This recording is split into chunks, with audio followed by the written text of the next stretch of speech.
Hi guys. Tonight we're heading somewhere cold, so cold that your eyelashes would freeze together before you even blinked. You're standing on the deck of a medieval pirate ship, the boards slick with frost, the sea around you dark as spilled ink. The wind cuts through your coat like a knife, and you wonder how anyone could sleep out here, let alone dream. But they did, and tonight you're going to find out how.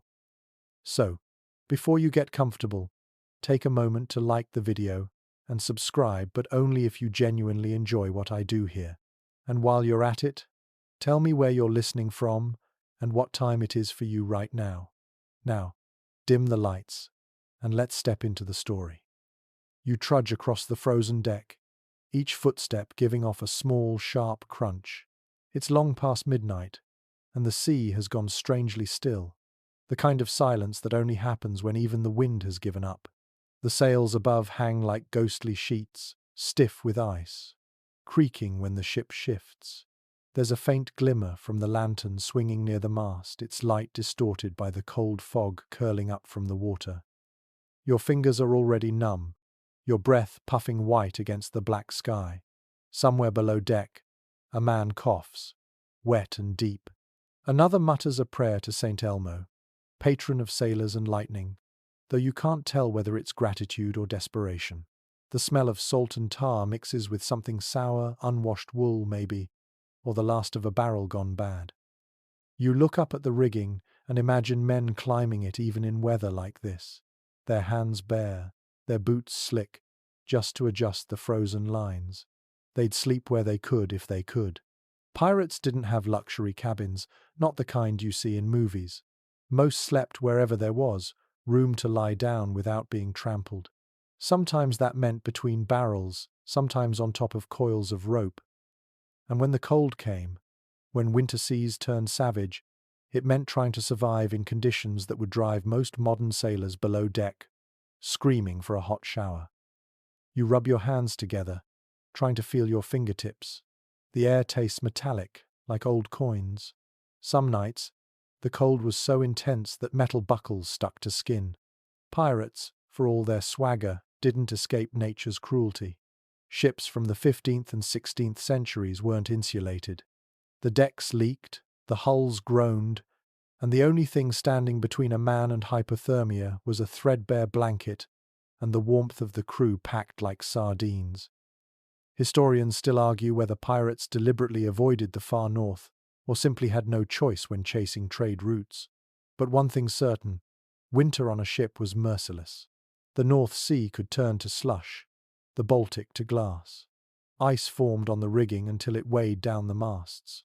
Men chipped at it with knives just to keep the sails from snapping. You pause near the bow, leaning over the rail. The sea below looks solid enough to walk on, a rolling plain of grey-blue ice shards. Somewhere beyond that horizon are ports frozen shut, fishermen stranded ashore, and the faint hope of warmth. The pirates aboard this ship didn't have that hope. Out here, the cold wasn't a visitor, it was a crew member. A fact often forgotten, pirates weren't always from the tropics. The romantic Caribbean image came later. In medieval Europe, especially between the 13th and 16th centuries, pirates often roamed the North Atlantic, the English Channel, or the coasts of Scandinavia. They raided merchant ships from Hanseatic ports or even the icy northern whaling routes. The term Viking had long faded, but its echoes lingered in the cold breath of men still living by plunder and sail. And here's a quirky tidbit to keep your imagination awake for a few minutes longer. Some of these pirates rubbed their hands with whale oil before sleep to trap heat under their skin. Whale oil, thick and greasy, worked like a primitive thermal layer. It smelled awful, of course, but when your bones ached from cold, vanity wasn't a concern. You can almost feel that slick residue now, mixed with salt and grime, catching what little warmth the body could produce. You step closer to a small wooden hatch leading below deck. The light spilling from it is faint and yellow, flickering like a heartbeat. Inside, the air will be different, warmer perhaps, but suffocatingly so. The men down there will be huddled in clusters, wrapped in whatever cloth they could steal or stitch. Maybe one snores through missing teeth, another dreams of gold he'll never spend. Sleep on a ship like this wasn't gentle. It was a negotiation between exhaustion and fear. The wind picks up again, whining low through the rigging.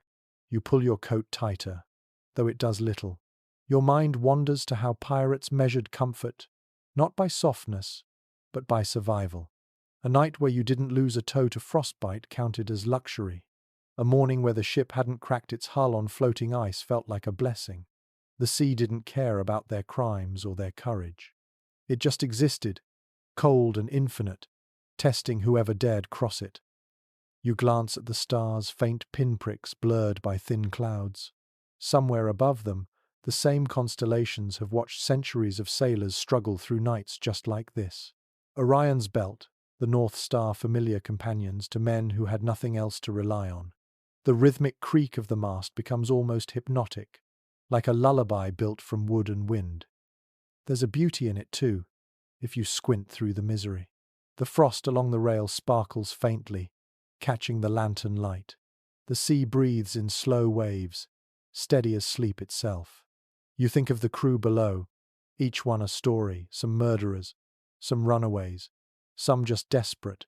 Tonight, they share the same enemy, the cold.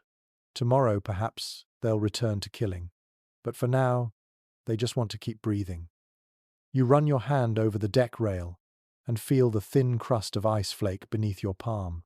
It's rough, real.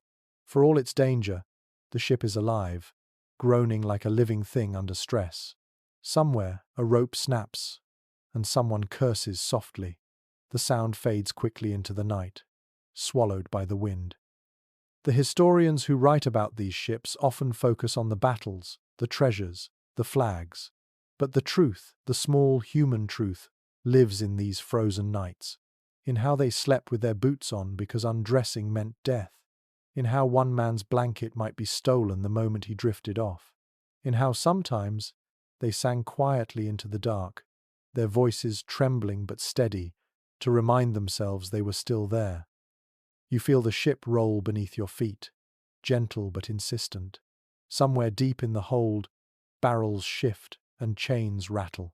You can almost hear the ghosts of all who came before, sailors, raiders, dreamers, each one leaving behind a breath of warmth in the endless cold.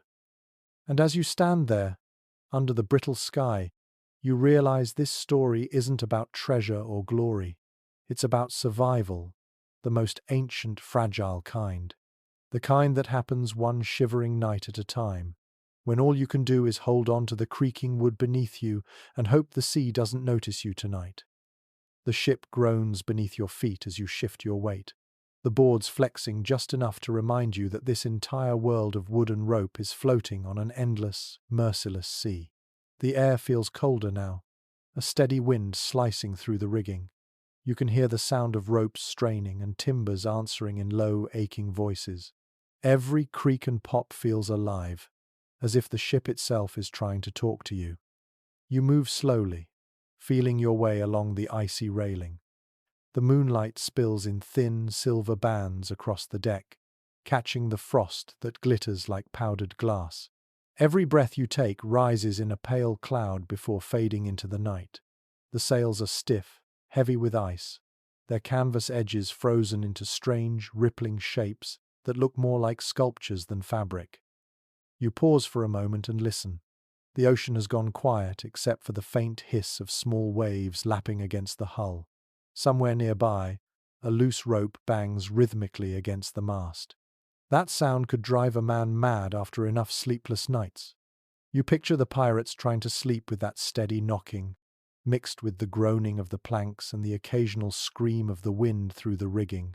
Sleep was a battle they fought every night, not with swords but with sound. The upper deck is deserted. Most of the crew have already vanished below to escape the wind. You can almost see their shadows moving down there, cramped together in a space that smells of salt, sweat, and mold. A lantern swings just above the hatch, its light golden but weak, painting the air with slow-moving halos. You reach out to steady it, and your fingers brush the metal handle. The cold burns your skin, so you pull back quickly. Every surface on this ship bites. Even the ropes, stiff with frozen salt, cut your palms if you grip too tightly. It is easy to understand why some men refuse to climb the rigging in winter. A single slip on the ice could send them overboard, vanishing into the black water before anyone even noticed. There is a small fact that might surprise you. Medieval ships were never quiet, not even in still weather. The constant flexing of wood, the rhythm of waves slapping the hull, the wind thrumming in the ropes, all of it created a living symphony that never stopped. It was the ocean's version of white noise, only sharper, harsher, and laced with danger. Pirates grew used to it. Many could not sleep on land afterward, unable to rest without that chorus of creaks and sighs. And then there is the smell. Every ship carried its own perfume of survival. You can imagine it now, the heavy scent of tar, the sourness of unwashed clothes, the faint sweetness of stale rum, and something darker beneath it all, like rot or damp wool. It was the smell of confinement and endurance, the scent of men who could not escape their own ship even if they wanted to. You walk toward the bow, the wood beneath your boots, slick and shining. The railing is coated in rime, each line of ice catching the light like crystal veins. Somewhere deep inside the hull, the sound of snoring rises and falls. It is strange, almost peaceful, that anyone could sleep through this. Yet they did. They had to. A man who could not sleep at sea would lose his mind within weeks. The reality check comes quietly. Most of these pirates would never live long enough to grow old. Disease, cold, starvation, and battle took them young. You probably would not survive this week, let alone the winter. The air alone could break your spirit. But here they are, finding rest between storms, wrapped in threadbare blankets or curled in corners where the wind does not reach. One quirky fact that always fascinates historians is that pirates often slept near their weapons. Cutlasses, pistols, and daggers were kept within arm's reach, even while dreaming. It was not paranoia, it was practicality. On a ship filled with thieves and killers, the line between sleep and death was thin. Some men even tied their weapons to their belts before lying down so no one could steal them. Imagine the clinking of metal as they turned over, the dull thud of a pistol sliding against the planks. You crouch and rest a hand against the deck, feeling the faint vibration of waves beneath. There is a rhythm to it, slow and deep, like the heartbeat of something ancient. The ship talks to you through those shudders, whispering its age and its burden. You close your eyes for a moment, listening to the wind, the wood, the soft murmur of life below deck. Historians still debate whether pirates preferred to sleep above deck or below during the coldest voyages. Some argue that staying below offered warmth from the bodies of other men and the ship's enclosed air. Others claim that the lower decks were so foul, damp, and airless that men would rather risk frostbite under the stars. Both might be true. You can picture it. One man wrapped in wool below, sweating from the stench, another curled under the open sky, shivering but breathing fresh air. The lantern light flickers again. You lean against the mast and feel its steady pulse, the wood shifting with every roll of the ship. It feels alive beneath your shoulder, like an old animal breathing in its sleep. The ropes hanging nearby knock together softly, a steady beat in the quiet night. The world has shrunk to the ship, the sea, and the sound of the cold. The horizon is gone, the stars dulled by drifting clouds. You can almost forget there is land anywhere at all. Out here, the pirates were trapped between two infinities, the frozen sky above and the endless water below. Their only real home was the fragile planks between them. You take one last, slow look around. The deck is a map of frost and moonlight. Every line, every nail, every frozen puddle tells a story of human stubbornness. The men below are sleeping, if you can call it that, while their ship whispers and groans around them. And you, standing here with your breath hanging in the air, can almost feel what they felt, the uneasy peace between exhaustion and fear, the strange beauty of surviving just one more night. You climb down a short ladder toward the lower deck, where the air grows thicker and smells of tar, old wood, and bodies pressed too close for comfort. The sound of the sea fades to a muted hum, replaced by the soft sway of ropes and the groan of the hull. Down here you finally see them, the sleeping pirates. Not on feather beds or in bunks like soldiers, but in narrow hammocks strung side to side, creaking as the ship moves beneath them. Your breath catches. It feels like entering a different world, a floating cave that rocks with each passing wave. Lantern light paints everything in dull gold, swinging slowly, making shadows crawl along the beams. The hammocks sway gently, each one holding a shape wrapped in rough fabric. They look peaceful, but you know better. The sea never truly lets anyone rest. A small recorded detail from early seafaring days notes that hammocks were first used not for comfort, but for safety. Sailors learned that sleeping on the deck was dangerous. One roll of the ship could throw a man into a wall or send him crashing to the floor. Hammocks changed that. Suspended by ropes, they moved with the ship, cradling the body rather than fighting against it. Pirates adopted them quickly. A man in a hammock could sleep without bruising his ribs. You step closer and touch the edge of one. The fabric is stiff with salt and cold, its fibers rough and gritty beneath your fingers. You can imagine how it felt against skin rubbed raw by sea air. A curious little detail you might not expect is that some pirates lined their hammocks with stolen sailcloth or even animal fur if they were lucky. Anything that could trap a little warmth was precious. The fabric smelled of smoke, sweat, and salt, but that mix meant survival. As you listen to the rhythm of the hammocks swaying, it almost feels hypnotic. Each one creaks in a slightly different pitch, blending into a strange lullaby. The sound has weight, like time itself swinging back and forth. The ship sighs as if it shares the same exhausted rhythm. You notice a man shifting in his sleep, murmuring something unintelligible. Another snorts, turns over, and the hammock spins lazily before settling again. Somewhere above, water drips through the seams of the deck, pattering into a bucket with a steady plink. A thin draught snakes down through the cracks, making the lantern flame flicker. You pull your coat tighter, but the air here clings to your skin like cold breath. It's easy to think pirates were used to hardship, but exhaustion breaks even the hardest men.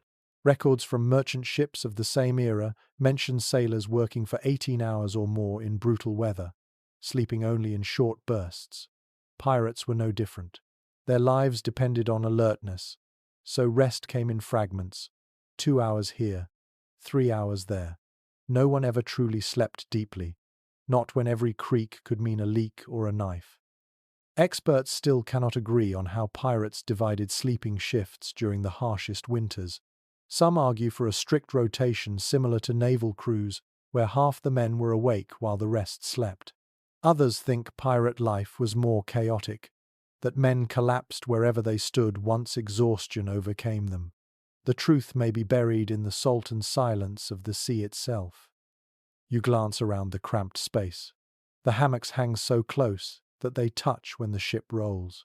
You could reach out and brush your hand across 3 men without taking a step. In this closeness, privacy disappears.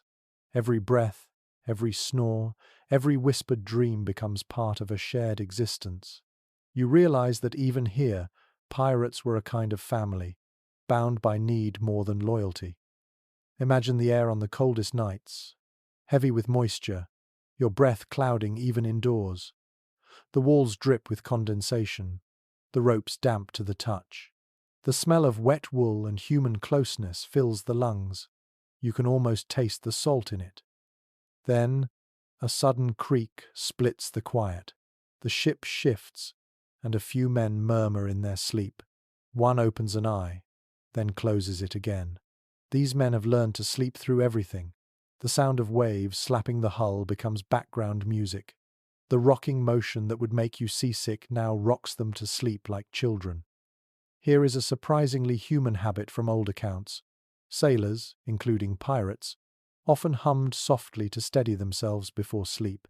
A tune might pass from one hammock to another, changing slightly each time. It was not quite music, not quite prayer, but something between the two.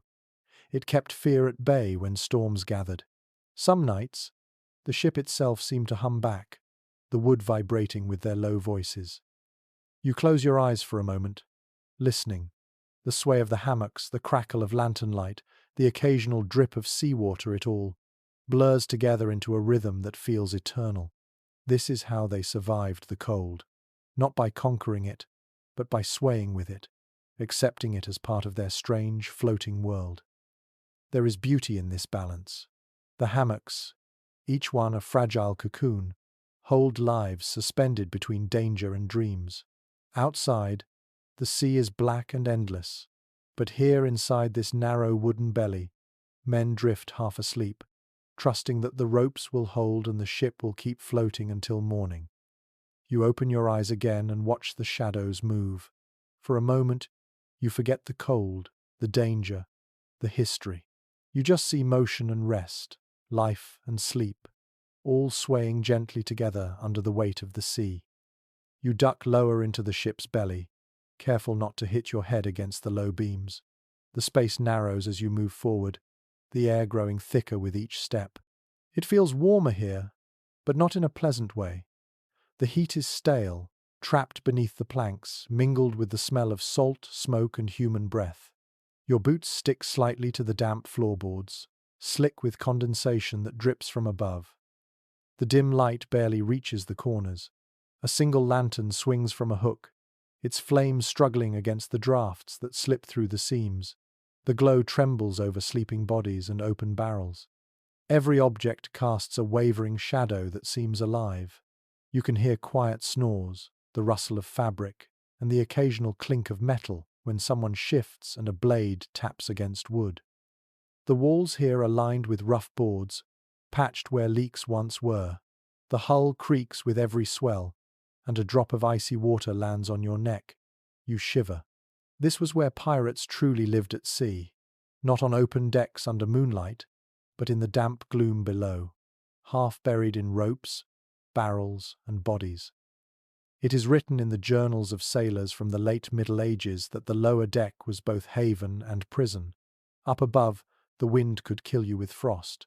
Down here, the air might choke you first. Yet most men preferred it. Even foul air felt kinder than the bite of open sky. A peculiar truth about life below deck was how every sound echoed. A man coughing in the corner could be heard across the room. Conversations turned into whispers, and whispers often into secrets. Here, alliances were formed, grudges brewed, and stories told between breaths. The cold may have ruled the sea, but down here, warmth came from company. You crouch near a pile of tattered blankets. The fabric is coarse, patched from different materials, some wool, some linen, some so thin you can see through them. The smell rising from them is heavy and earthy. You imagine 2 or 3 men sharing one, wrapped together in exhausted silence. In one corner, you notice a small figure, perhaps a boy, no older than 15, huddled with his knees to his chest, his back against a barrel.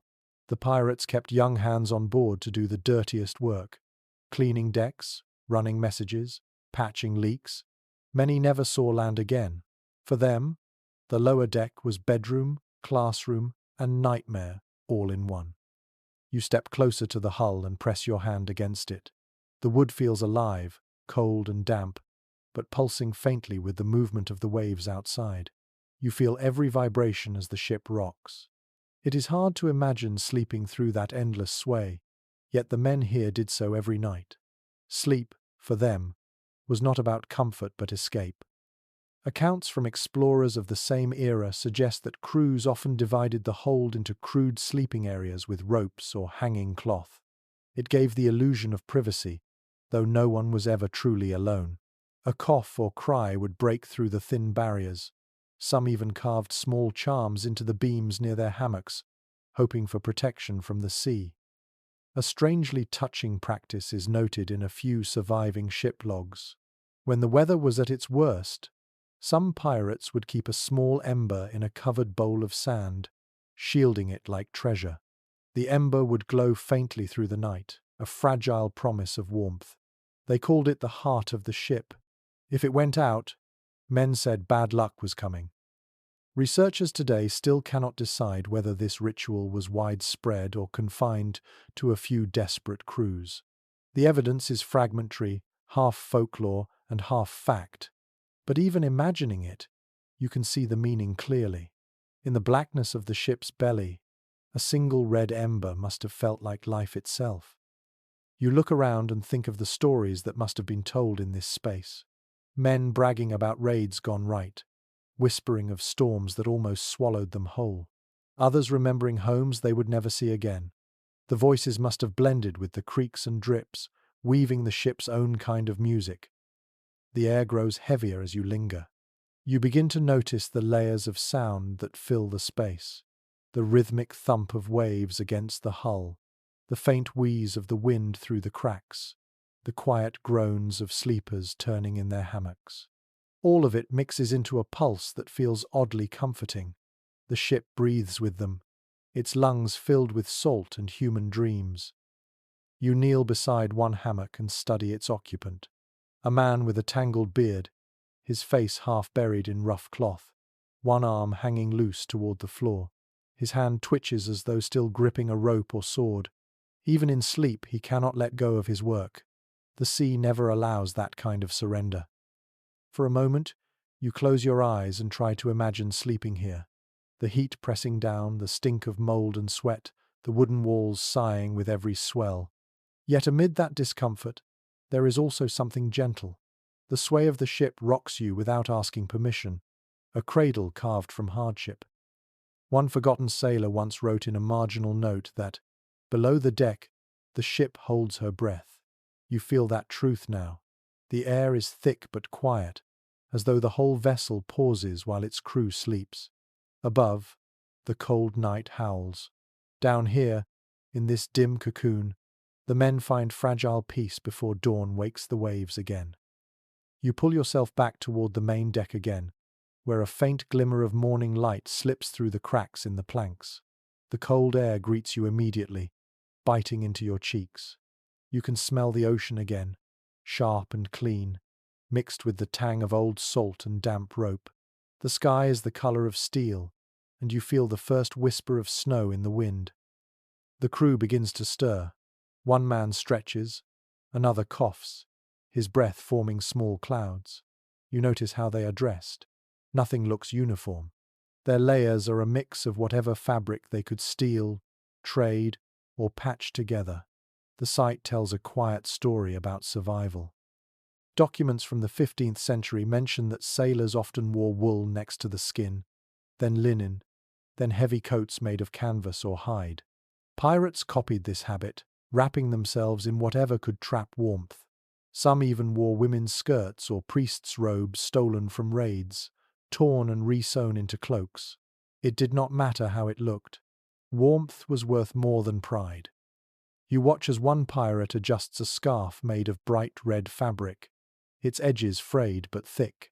He ties it twice around his neck and tucks it under his chin, muttering something about keeping the devil's fingers off his throat. A curious superstition, perhaps. Sailors believed the cold carried spirits that could crawl into a man's lungs while he slept. A scarf was more than comfort. It was protection. The wind grows stronger, snapping the stiff sails. You pull your coat tighter. Even from here, you can feel the frost forming on the ropes, the way it stiffens every knot. The men rub their hands together and stamp their feet, trying to coax warmth back into their limbs. One laughs bitterly and says, "The sea steals heat faster than it steals gold." It is written in old merchant records that winter voyages were a test of endurance more than navigation. The sea froze, sails stiffened, and men died not from storms, but from slow creeping cold. Some crews packed extra blankets, but most simply layered everything they owned. When that failed, they stuffed their clothes with moss, straw, or shredded cloth from torn sails. Anything to stop the wind from biting the skin. A small but fascinating practice from northern pirate crews involved rubbing seal fat on their faces and hands before nightfall. It worked like primitive insulation, trapping body heat and keeping moisture from freezing the skin. The smell must have been horrendous, thick and fishy, but those who used it swore it saved their fingers. You can almost smell it now, that pungent mix of oil and salt carried on the breeze. The cold is not just a sensation here, it is a presence. It seeps into everything, from the wood of the ship to the bones of the men. You notice how their movements grow slower, more deliberate, as if conserving energy with every step. There is no fire on deck, only the faint warmth of bodies working side by side. Scholars remain divided on whether pirates in northern waters carried extra furs from their raids or relied solely on stolen naval supplies. Some argue that plundered ships provided coats from soldiers and merchants alike, while others claim pirates lived too chaotically to stockpile clothing at all. The truth likely changes from ship to ship. What is clear is that no one faced the cold unprepared twice. You crouch to study the deck boards. Frost has crept into the grain, turning the wood white in patches. Your breath rises and vanishes instantly. You think about how the pirates must have felt waking up here each morning, shaking out frozen hammocks, pulling on boots that had turned hard as stone overnight. Some must have cursed the sea, others laughed at it, knowing complaint would not make it warmer. It is easy to forget that most ships of this time had no insulation at all. The planks were thin, sealed only by pitch and tar, which cracked in deep cold. Every gust of wind slipped through the seams, every drop of seawater turned to ice within minutes. If a man's clothes got wet, he had to strip them off and beat them against the mast until the ice cracked. Otherwise, he might freeze where he stood. You can almost feel the stiff fabric between your hands, rough and cold, edges cutting your skin as you try to soften it again. The ship becomes a wardrobe of frozen cloth, hanging limp and brittle like the skin of some enormous creature. A seagull cries overhead, its voice sharp against the silence.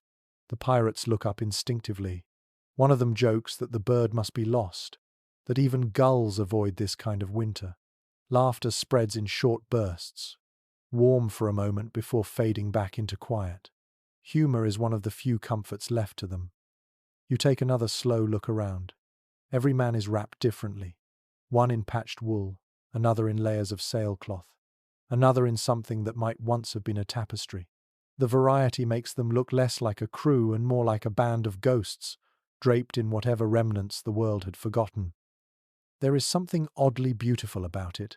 The colours, though faded, catch the light muted reds, browns, and greys. The wind pulls at their clothes, setting the edges fluttering.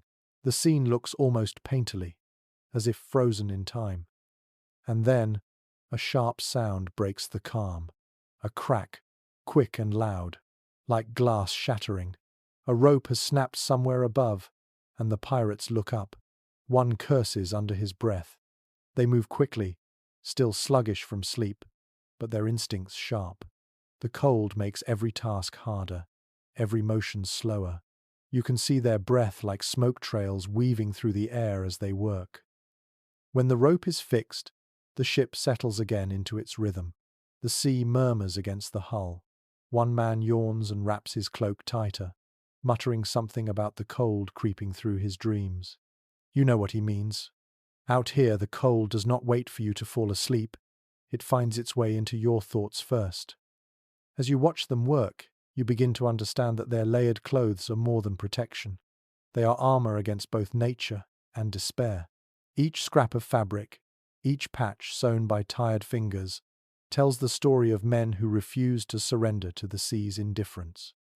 And so they move, wrapped in their mismatched layers, their breath rising like faint ghosts in the pale morning. Above them, the frozen sails crack softly as the wind stirs again, and the ship continues on, carrying its shivering legends across an unforgiving horizon. You follow the scent of smoke and ash toward the galley, the small space where pirates cooked, argued, and sometimes tried to stay warm. The passage narrows as you move, your boots thudding softly against the boards. The air feels heavier here, carrying the faint odor of burned fat and tar. Somewhere close, metal clinks against metal. You can almost taste the iron in the air. Inside the galley, the light is dim, shaped by a single oil lamp that swings slowly from a chain. The glow paints the walls in trembling amber. You notice the small blackened hearth built from stones and reinforced with iron plates. A few embers glow faintly at its heart, but there is no open flame. Pirates knew better than to risk that. Records from early naval expeditions make it clear that fire on a wooden ship was every sailor's nightmare. One spark could turn the vessel into an inferno before anyone reached water. Pirates had to choose between freezing or suffocating in smoke. Most of the time, they chose the cold. You crouch near the hearth, watching the tiny glow pulse. The air smells of wet wood, boiled salt beef, and smoke trapped for days. The pirates gather around it like moths. Some stretch their hands close, careful not to touch the iron. Their fingers are cracked and raw from cold. A few hold tin cups filled with rum that they sip slowly, their eyes fixed on the embers as if praying they will not die out. Here's a small but curious detail from ship logs. To create warmth without open fire, crews often filled iron pots with heated stones or sand. They would seal the top with cloth and carry these makeshift heaters below deck. The warmth lasted for hours, just enough to thaw stiff fingers or melt ice on ropes. You can imagine the smell of scorched fabric mixed with the sea air. The wind howls faintly above, pressing through every crack. The lamp flickers, throwing long shadows that dance across the walls. The pirates are quiet, moving slowly. One scrapes the last bits of food from a pan. Another wipes his knife on his sleeve and mutters about the cold settling into his bones. They talk about warmth as if it were treasure. Modern researchers still cannot agree how crews managed heat during deep winter voyages. Some claim they built small, shielded braziers that burned in the open air when the sea was calm. Others believe they used sealed lanterns filled with whale oil, their faint heat multiplied by layers of wool and bodies packed close together. Whatever the truth, it was a dangerous balance. One wrong move could mean death by fire or frost. You sit beside them in the dim light. The glow from the coals breathes like a living thing. Every few seconds, one pirate leans forward with a stick to stir the ashes, coaxing more life from the heat. The room feels smaller when the warmth returns, as though the air itself softens. For a moment, everyone relaxes, shoulders dropping, eyes half closing. Then someone laughs softly, breaking the silence. He points at a dented copper kettle hanging from a hook. The handle has been wrapped with rope, and a small wooden carving dangles from it, shaped like a fish. It's a charm, a small promise that the ship will not burn. The men grin and tap it before turning back to their work. A sailor's life was full of such tokens. They carried pieces of bone, bits of shell, or carvings from driftwood, each with its own story. These were not luxuries. They were faith in solid form. When the world around you was made of ice and salt, even superstition had weight. You feel the ship tilt slightly beneath your feet. A few drops of hot water spill from a pot and hiss when they hit the cold floor. The pirates curse quietly, moving to steady the pans. One of them jokes that the ship must be jealous of the warmth. Laughter ripples again, short but genuine. It feels like a small victory, proof that spirits still burn even when fire cannot. Outside, the wind begins to rise. You can hear the sails strain and the ropes hum under tension. The sound creeps down through the wood, a reminder that the cold is always waiting, just beyond the walls. The pirates glance toward the ceiling instinctively. The sea is never far away. A fascinating account from a 14th century voyage mentions that sailors sometimes used heated cannonballs to warm their quarters. They would take one from the galley fire, roll it across the deck in a bucket of sand, and then place it in a metal box to radiate heat. The risk was immense, yet the reward was a few hours of bearable cold. It is hard to say whether pirates truly dared it, but the idea alone shows the lengths they went to for survival. You imagine that glow, faint and red, flickering across the faces of exhausted men. The light catches on scars, in beards, in eyes dulled by fatigue. They lean closer, chasing warmth that never lasts. The air smells of smoke, sweat, and old rum. The noise of the ship fades into the background until only the slow crackle of the coals remains. It is easy to see how the act of keeping a fire alive, however small, became something sacred. It was the ship's heartbeat, a pulse of light against the dark. A sailor would sit awake long after the others had fallen asleep, tending that fragile heat as though guarding life itself. You lean back, listening to the faint music of the sea against the hull. Above, the wind continues to sing.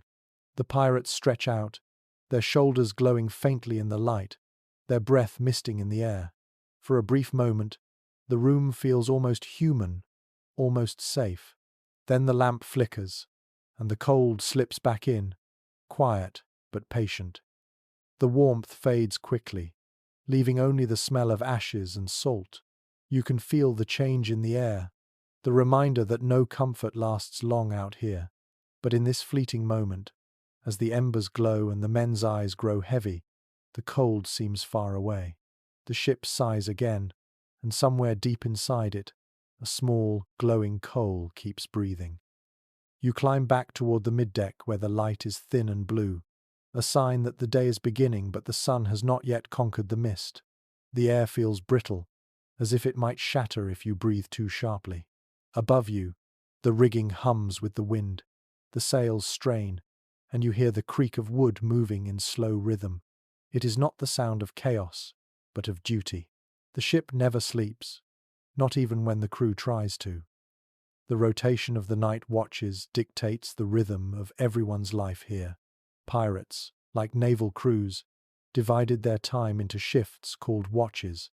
Some men kept guard while others rested, and every few hours the bell would ring to switch them. It was the only clock they truly trusted. You imagine the tone of that bell, dull and distant, cutting through dreams like a whisper from the sea itself. Historical records from early privateers describe these watch rotations as both discipline and curse. Too much rest meant danger, too little meant madness. Pirates, never fond of order, often bent the schedule to fit their moods or needs. Some slept 2 hours at a time. Others refused sleep entirely until exhaustion forced them down.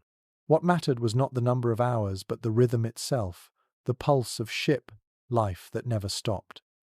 You lean on the railing, feeling it cold beneath your palms. The horizon glows faintly. A few men shuffle out from below deck, eyes bleary, hair matted with frost. One yawns so hard you hear his jaw crack. Another splashes a handful of seawater on his face, gasps, and laughs at the shock of it. Their voices sound hoarse, yet alive. The next watch has begun. A fascinating note from a 16th century sailor's diary reveals that men on watch used music to keep themselves awake. Not the kind you might expect, but low humming, rhythmic stamping, or the tapping of spoons on barrels. It kept time with the rocking of the ship. You can almost hear it now, a slow, murmuring percussion that floats across the deck like a heartbeat. The man at the wheel grips it tight, his fingers red and cracked. The ship tilts slightly as he adjusts the course. Beside him, another man peers into the mist, watching for shapes that could mean ice or enemy sails. Neither speaks. They do not need to. Out here, silence is its own language. There is something meditative about the way they move, as if the body learns to follow the rhythm of the ocean. You begin to understand why so many sailors describe the sea as both torment and teacher. The motion seeps into the bones, and even in sleep, the body rocks as if still at work. It is said that men who returned to land often swayed unconsciously for days, their bodies still trying to balance on invisible waves. Not every watch is peaceful. Sometimes the darkness hides more than waves.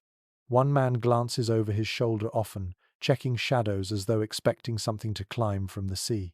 You remember hearing that sailors once believed in creatures that followed ships, waiting for the moment a man fell overboard. The fear of being alone in the dark ocean was more terrible than battle itself. The rotation continues. The men who just finished their shift stumble below deck, their faces grey with fatigue. One of them rubs his chest as though trying to chase away the chill that never leaves. They will sleep now, if the noise and cold allow it, until the next bell wakes them again.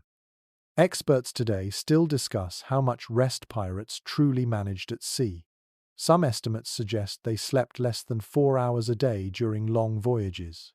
Others believe the chaos of pirate life allowed longer naps between raids, a luxury no navy could afford. The truth lies somewhere in the blur between exhaustion and necessity. You step closer to the main mast where a lantern hangs.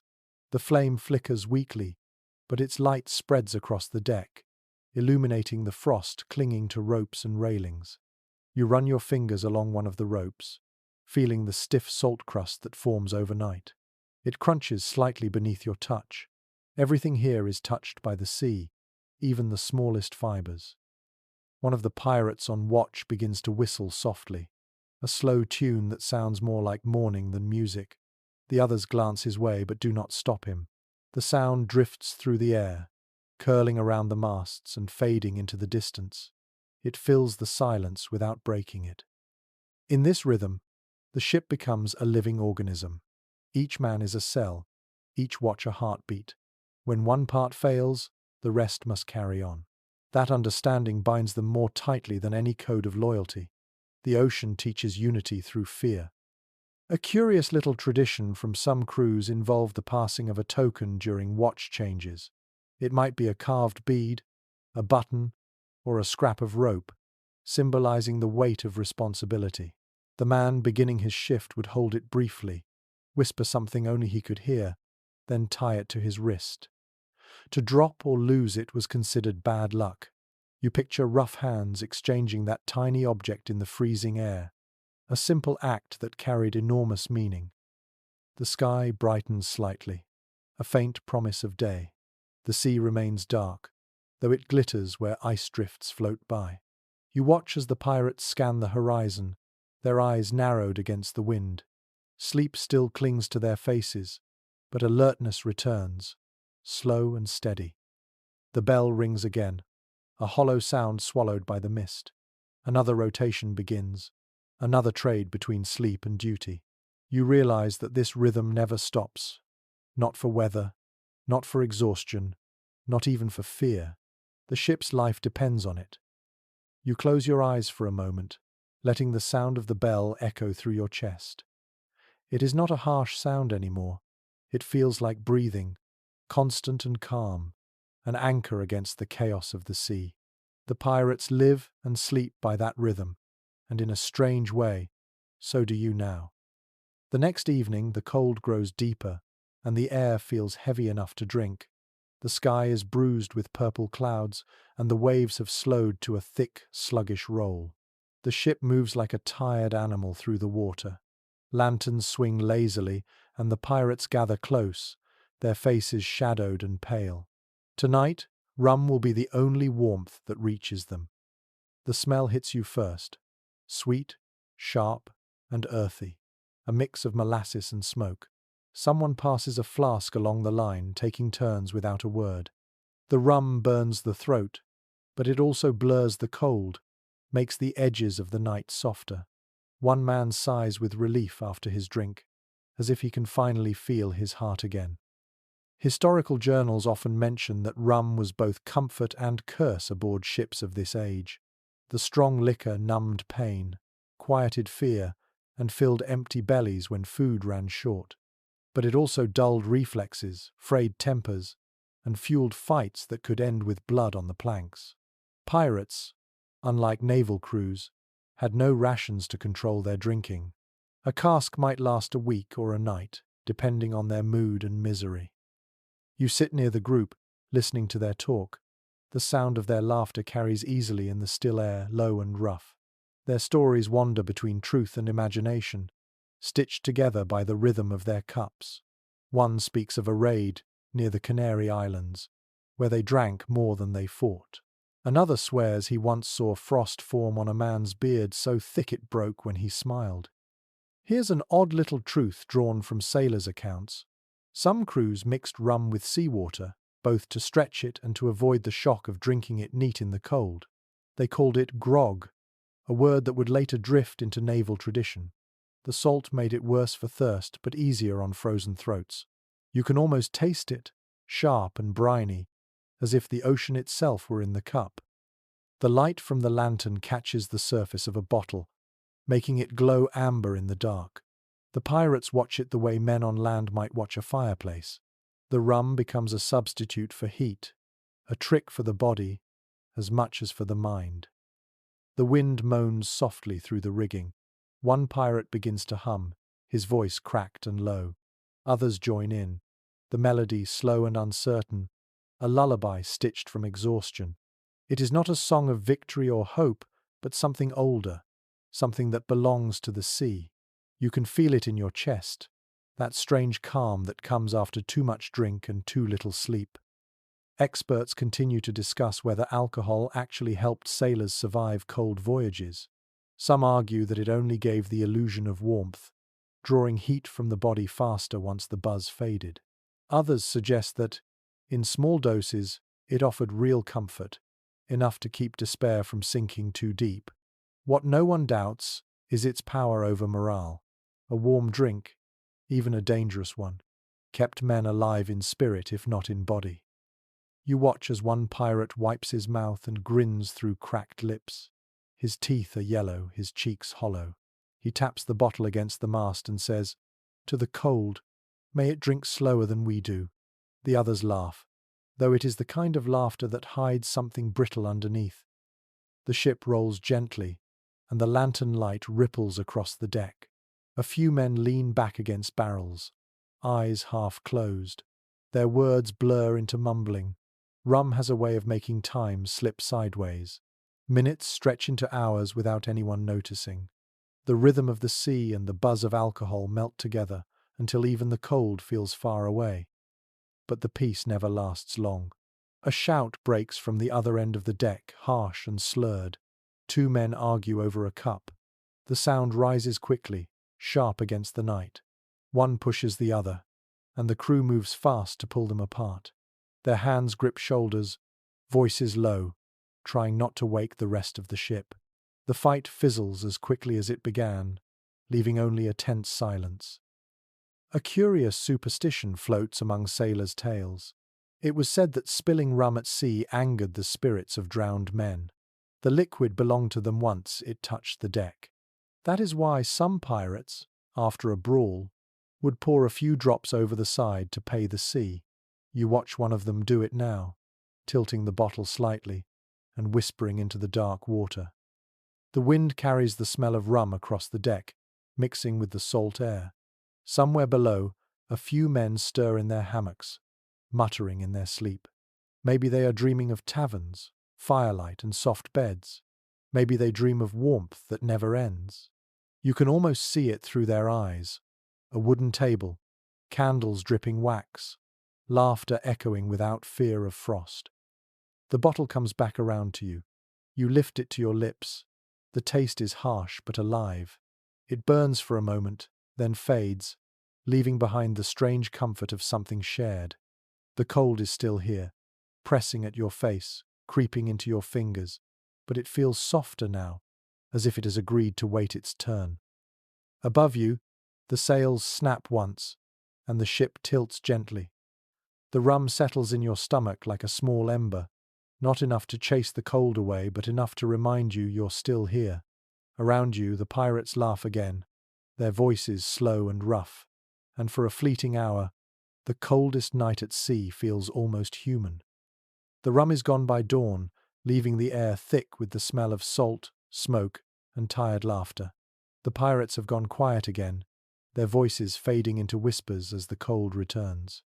You watch them settle into their corners, pulling their blankets close, their eyelids heavy but restless. Sleep comes differently at sea. It is not rest so much as retreat, a thin layer between exhaustion and memory. You lean against a wooden beam, feeling the ship move under you. It sways gently, like breathing. Around you, the men drift into uneasy slumber. Their faces soften, their bodies curling inward. The sound of the sea blends with their slow, uneven breathing. Somewhere above, the ropes knock softly against the mast, a rhythm that feels almost deliberate, almost kind.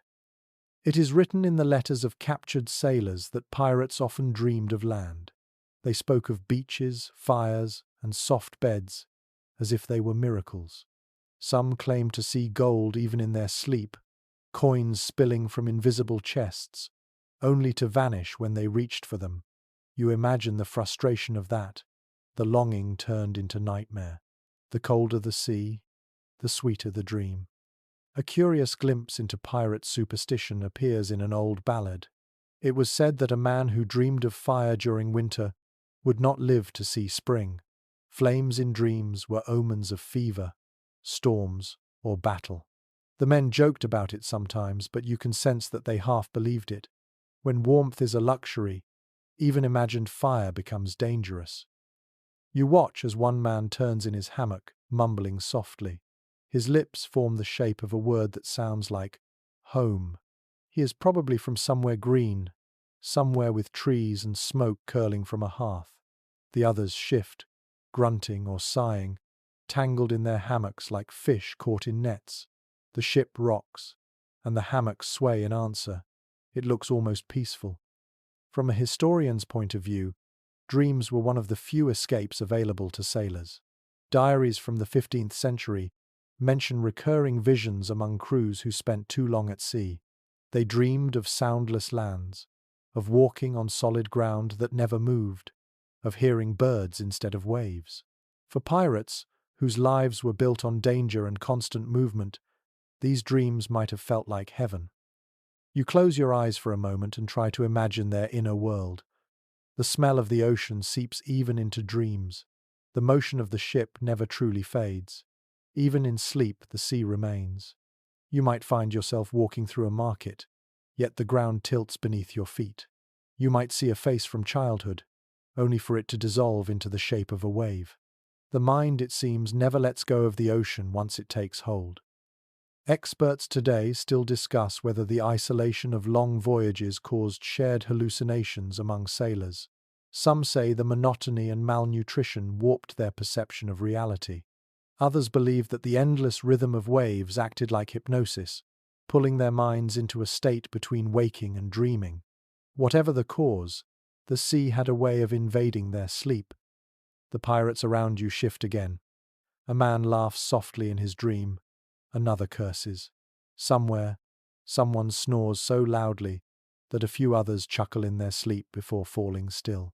The warmth of their bodies fills the air with a faint mist.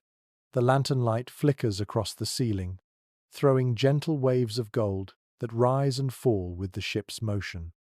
You remember that many pirates were once ordinary sailors, merchants, or fishermen who had known land well before the sea claimed them.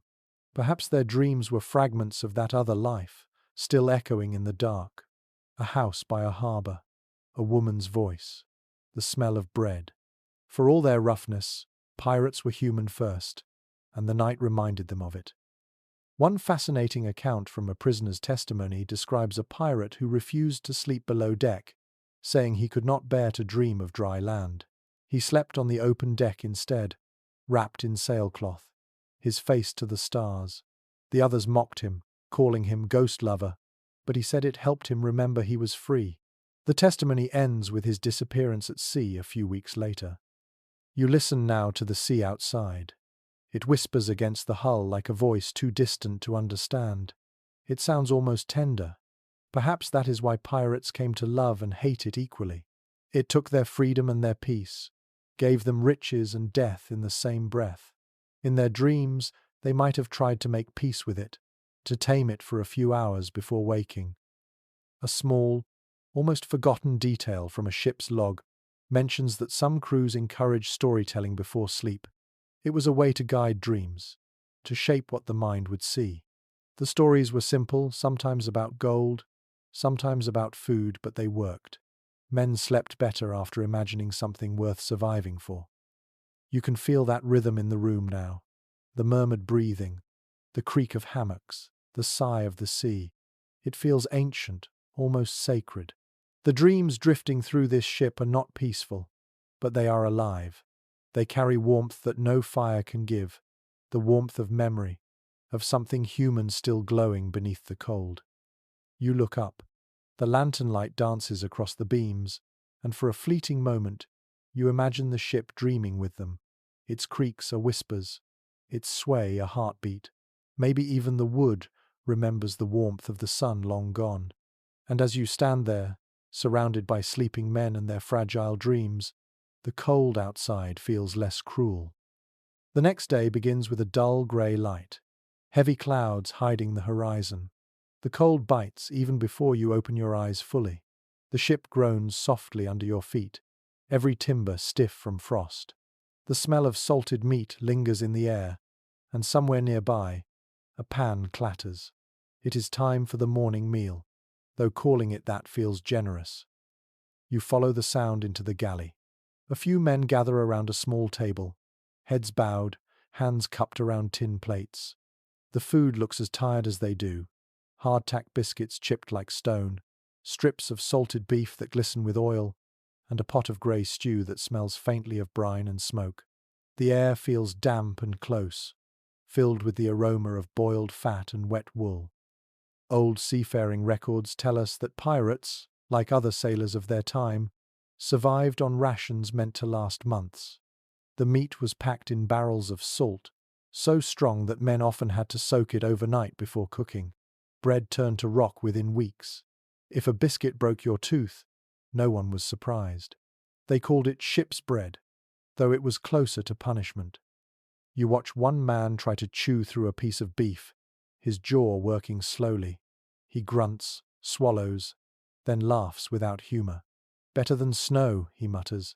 Another scoops stew into a tin cup, the liquid pale and thin. You can smell the salt from where you stand. A curious little detail from ship life reveals that some pirates used their rum to soften the hardtack. They would soak the biscuits until they crumbled, then mix them with sugar or molasses if they had any. It turned into a kind of porridge, sweet and thick, a rare comfort in the biting cold. You can almost taste it now, sweet and bitter at once, the warmth spreading just enough to remind you what comfort feels like. The cook stirs his pot with a wooden ladle, his hands red from cold. He hums softly under his breath, an old song from some port you will never see. The melody winds through the air, mingling with the clink of spoons and the creak of the ship. The pirates eat in silence, the kind born of exhaustion rather than manners. There are no fresh vegetables, no fruit, no bread that still bends. The men's lips are cracked, their faces pale. Some show the first signs of scurvy, bleeding gums, slow movements, eyes dull with fatigue. The sea takes its toll slowly, without mercy. They chew, swallow, and stare at nothing. The act of eating feels more like survival than satisfaction. Researchers have found records of inventive cooks who tried to keep spirits up with strange recipes. Some mixed crushed biscuits with seawater and grease to make something like dumplings. Others used powdered mustard to hide the taste of rot. It was creativity born of desperation. Pirates were not chefs, but they were stubborn. Anything edible became a meal. The man beside you holds out a plate of stew and gestures for you to sit. You take it, feeling the warmth seep into your fingers through the metal. The broth tastes of salt and smoke, thin but alive. You can feel it travel down your throat, warming a little piece of you the cold had forgotten.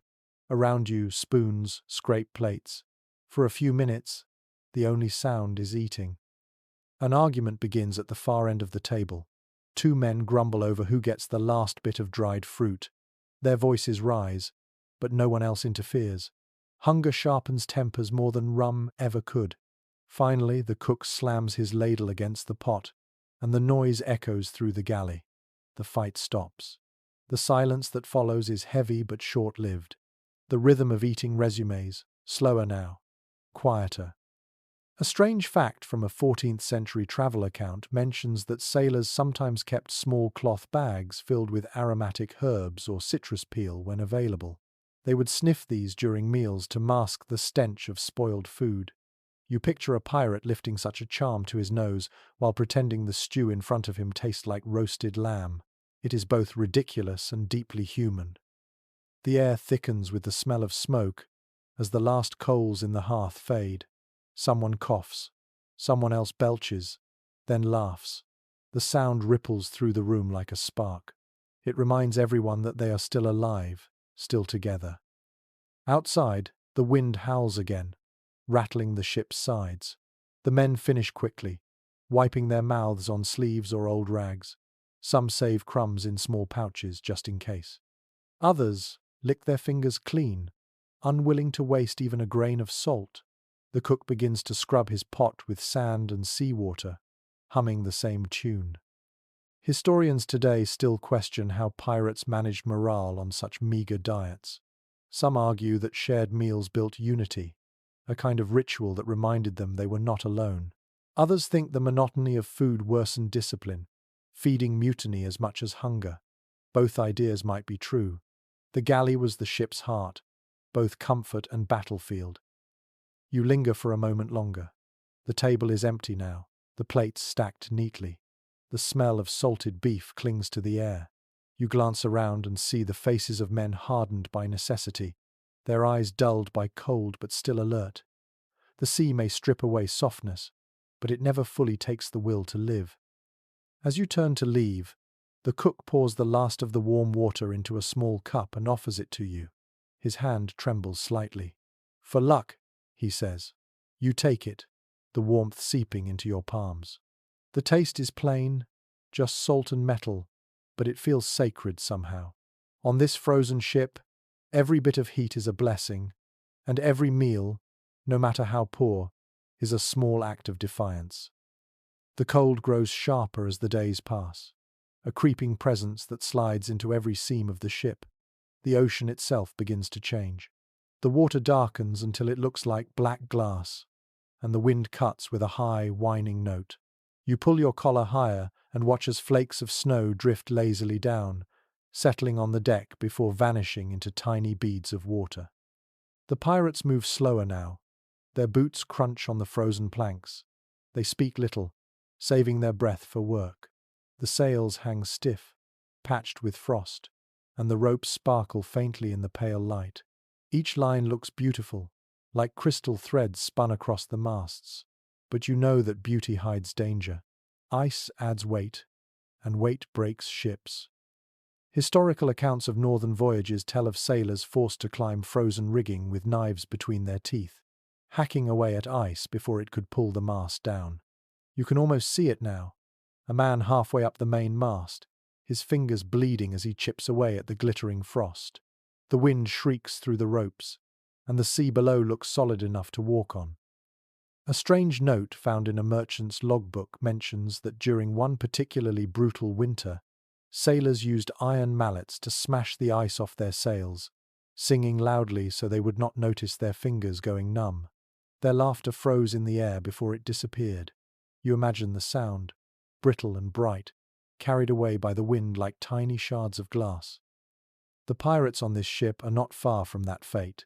They move across the deck with a kind of grim rhythm, breaking ice from the ropes, scraping the frozen planks with wooden mallets. One man leans close to the mast, breathing hard, his beard stiff with frost. He wipes it away, but the crystals return within moments. The sea sprays upward in bursts that freeze mid-air, coating everything in a thin white shell. Modern researchers have long debated whether pirates ever dared to sail this far north. Some argue that only desperate or lost crews would risk such waters, while others believe the lure of trade routes and unguarded cargo pulled them toward the edge of the world. Whatever the reason, their courage or madness brought them into places where even the sea seemed to turn against them. You grip the railing and look out.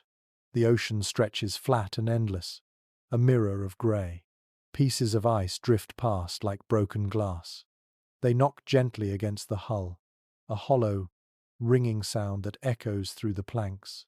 Somewhere far off you hear a cracking noise, deep and drawn out, like a sigh from the earth itself. The ice is shifting. The pirates hear it too. Their eyes flick toward the sound, wary. They know what it means. If the ship becomes trapped, the pressure could crush the hull in minutes.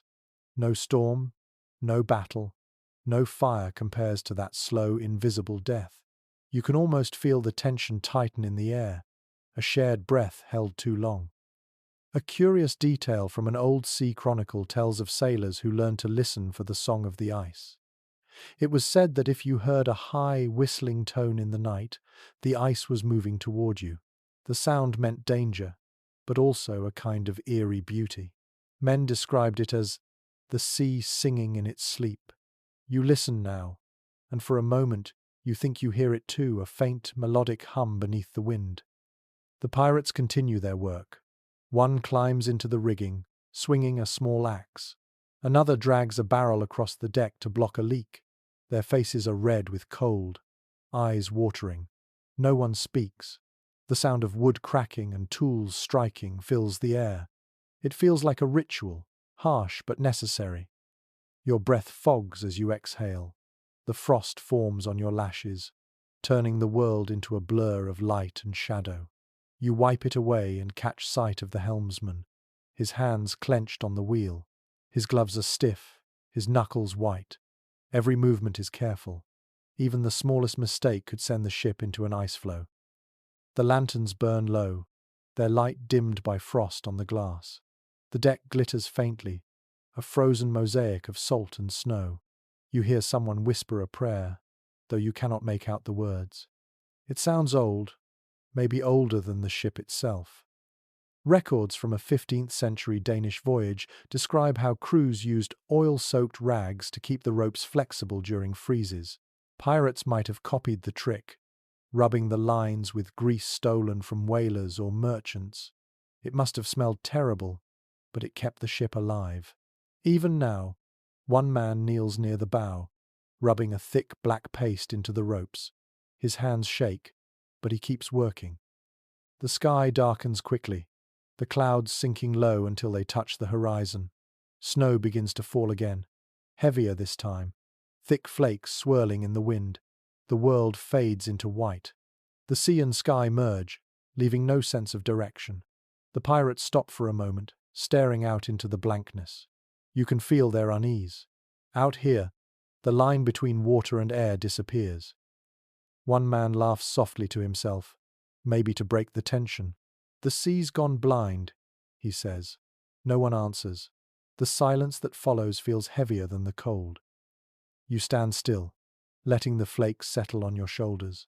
The cold presses close, but the air is strangely peaceful. You can almost believe the world has stopped moving. The sound of the waves is gone, replaced by the faint crackle of ice forming on the hull.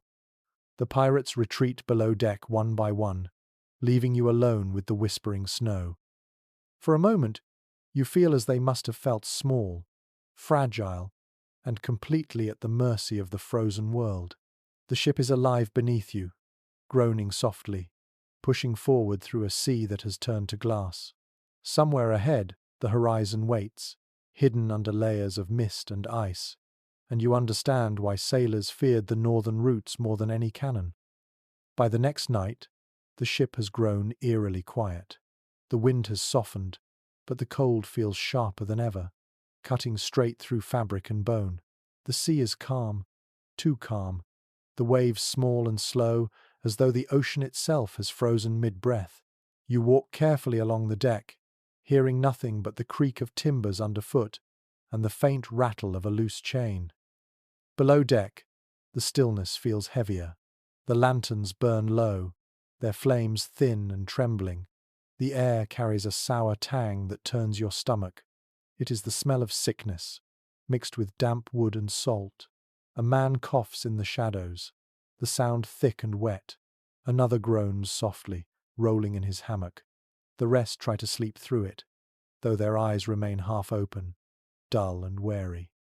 Old maritime journals describe how illness was the true predator of the sea. Cold weather made it worse. Frostbite, scurvy, and fever stalked the lower decks as ruthlessly as any enemy ship. Once infection began, it spread fast through the cramped quarters. A single cough could travel faster than a cannonball. You kneel beside one of the sick men. His lips are cracked, his skin pale beneath a layer of sweat. He stares at the ceiling and mumbles a prayer you cannot quite catch. His fingers twitch as though grasping a rope that is no longer there. The air around him feels warmer than the rest of the room, heavy with fever. A curious practice mentioned in one physician's record tells of sailors rubbing vinegar on their hands and faces to ward off disease. They believed the sourness killed the invisible mists that carried illness. The pirates here may have tried the same, though the smell of decay in the air suggests it did little good. The vinegar burned, but it offered the illusion of control, and illusions were sometimes all they had. You move deeper into the shadows. A bucket sits near the bulkhead, half full of murky water. Someone has vomited into it recently. A rat darts across the floor, its fur sleek, its eyes bright. The pirates ignore it. Rats are companions here, both pests and protectors. They warn of rot, and they eat what men cannot bear to touch. From a modern perspective, historians note that pirates often suffered the same plagues as the naval fleets they hunted. Lack of fresh food led to scurvy. Damp clothes invited frostbite. Infection turned minor wounds into death sentences. Yet despite the misery, crews rarely complained openly. To show weakness at sea was to invite mutiny or abandonment. The sick were cared for only as long as they were useful. You glance toward the corner where one man sits awake, sharpening a knife in slow, deliberate strokes. His eyes are distant, focused on nothing. Perhaps he sharpens it for comfort, perhaps for fear. The sound of metal scraping against stone fills the silence like a heartbeat. He pauses only to take a drink from a flask, then continues. The sick man beside him stares at the motion as if hypnotized. A whisper spreads among the crew that the fever has taken 3 men already. One was thrown overboard without ceremony, wrapped in a canvas shroud. They say his body froze before it sank. The others lie below, too weak to move. The living step carefully between them, pretending not to notice. In this kind of cold, grief has no energy to burn. Researchers still discuss whether pirates practiced any form of quarantine. Some argue that they pushed the ill aside, keeping them near the hold. Others suggest a rough compassion, with men sharing their rum or covering a comrade with an extra blanket. The truth likely depended on the crew, and on how close death already stood. You feel a shiver run through the floor as a wave bumps the hull. The lantern sways, casting brief shadows across the sleeping men. Their faces flicker between peace and pain. One mutters for water, another calls for a mother long dead. You realize that this darkness holds more than just night. It holds every fear that thrives when warmth runs out. There is an entry in a 15th century sailor's journal that describes this same hush, calling it the silence before the sea takes her due. The writer said the crew stopped singing, stopped arguing, stopped even laughing. The only sound was breathing, slow and careful, as if noise itself could invite disaster. That silence is here now, pressing on your ears until it feels almost physical. The ship sways again, and somewhere above, a gull cries a lonely, distant sound. It fades quickly, leaving only the creak of the hull. You think about how fragile this floating world really is. A few inches of wood separate life from the freezing water. The men below cling to that wood as if their faith alone keeps it from splintering. You take a deep breath, but the air tastes stale. The cold finds its way into your lungs, sharp and clean, as if to remind you how thin the line between breathing and choking can be. You look once more at the sick men, their faces slick with fever. One has fallen silent completely. A companion checks him with 2 fingers against his neck, then covers his face with a rag. No one speaks. The work of living continues. Above, the ship rolls onward, indifferent to the loss. The cold does not pity, and the sea does not pause. Yet somehow, in the dim light and stifling air, you feel the heartbeat of humanity still pulsing. Each cough, each breath, each small act of care keeps the dark from swallowing everything. Morning returns with a pale sky, and a silence that feels uneasy. The ship drifts through the grey water, slow and heavy. You step carefully along the deck, where a thin crust of frost crunches beneath your boots. The cold bites at your fingers even through the gloves. Most of the pirates are awake already, moving stiffly, speaking in low voices. The sickness still lingers below deck, but life must continue above it. A soft sound catches your ear, a faint, delicate meow. You turn and see a small, wiry cat slinking along the railing. Its fur is mottled grey, its tail flicking lazily. The sight feels out of place among the worn boots and frozen ropes, yet it moves with the calm confidence of something that belongs here. One of the pirates kneels and offers it a scrap of dried fish. The cat sniffs, then accepts, purring faintly. It surprises many to learn that cats were prized aboard ships long before pirates made them famous. Maritime records from the Middle Ages mention cats as essential crew members, guardians against rats that could chew through food stores or ropes. They kept vermin away, and perhaps more importantly, lifted spirits in the darkest weather. You watch the small creature wind between the men's legs, brushing against their boots. A pirate with frost in his beard reaches down and lets it climb onto his shoulder. The others grin, the moment softening the hard lines on their faces. The cat curls there contentedly, its tail wrapped around his neck like a scarf, a small comfort in a vast, cold world. A curious story found in a 16th century sailor's letter claims that ship's cats were sometimes believed to control the wind. If a cat sneezed, a storm was coming. If it washed behind its ears, the breeze would rise. Sailors treated them with deep respect, and harming one was said to bring ruin to the voyage. You can imagine the superstition settling deep in the men's bones, half belief, half insurance against fear. The cat leaps down and prowls toward a coil of rope, sniffing at it before curling up in a small, perfect circle. Its quiet purr fills the stillness. You realize that even a sound so small can make the ship feel less empty. But cats were not the only comforts on board. Between the coils of rope and barrels of salted food, you find small signs of humanity tucked away.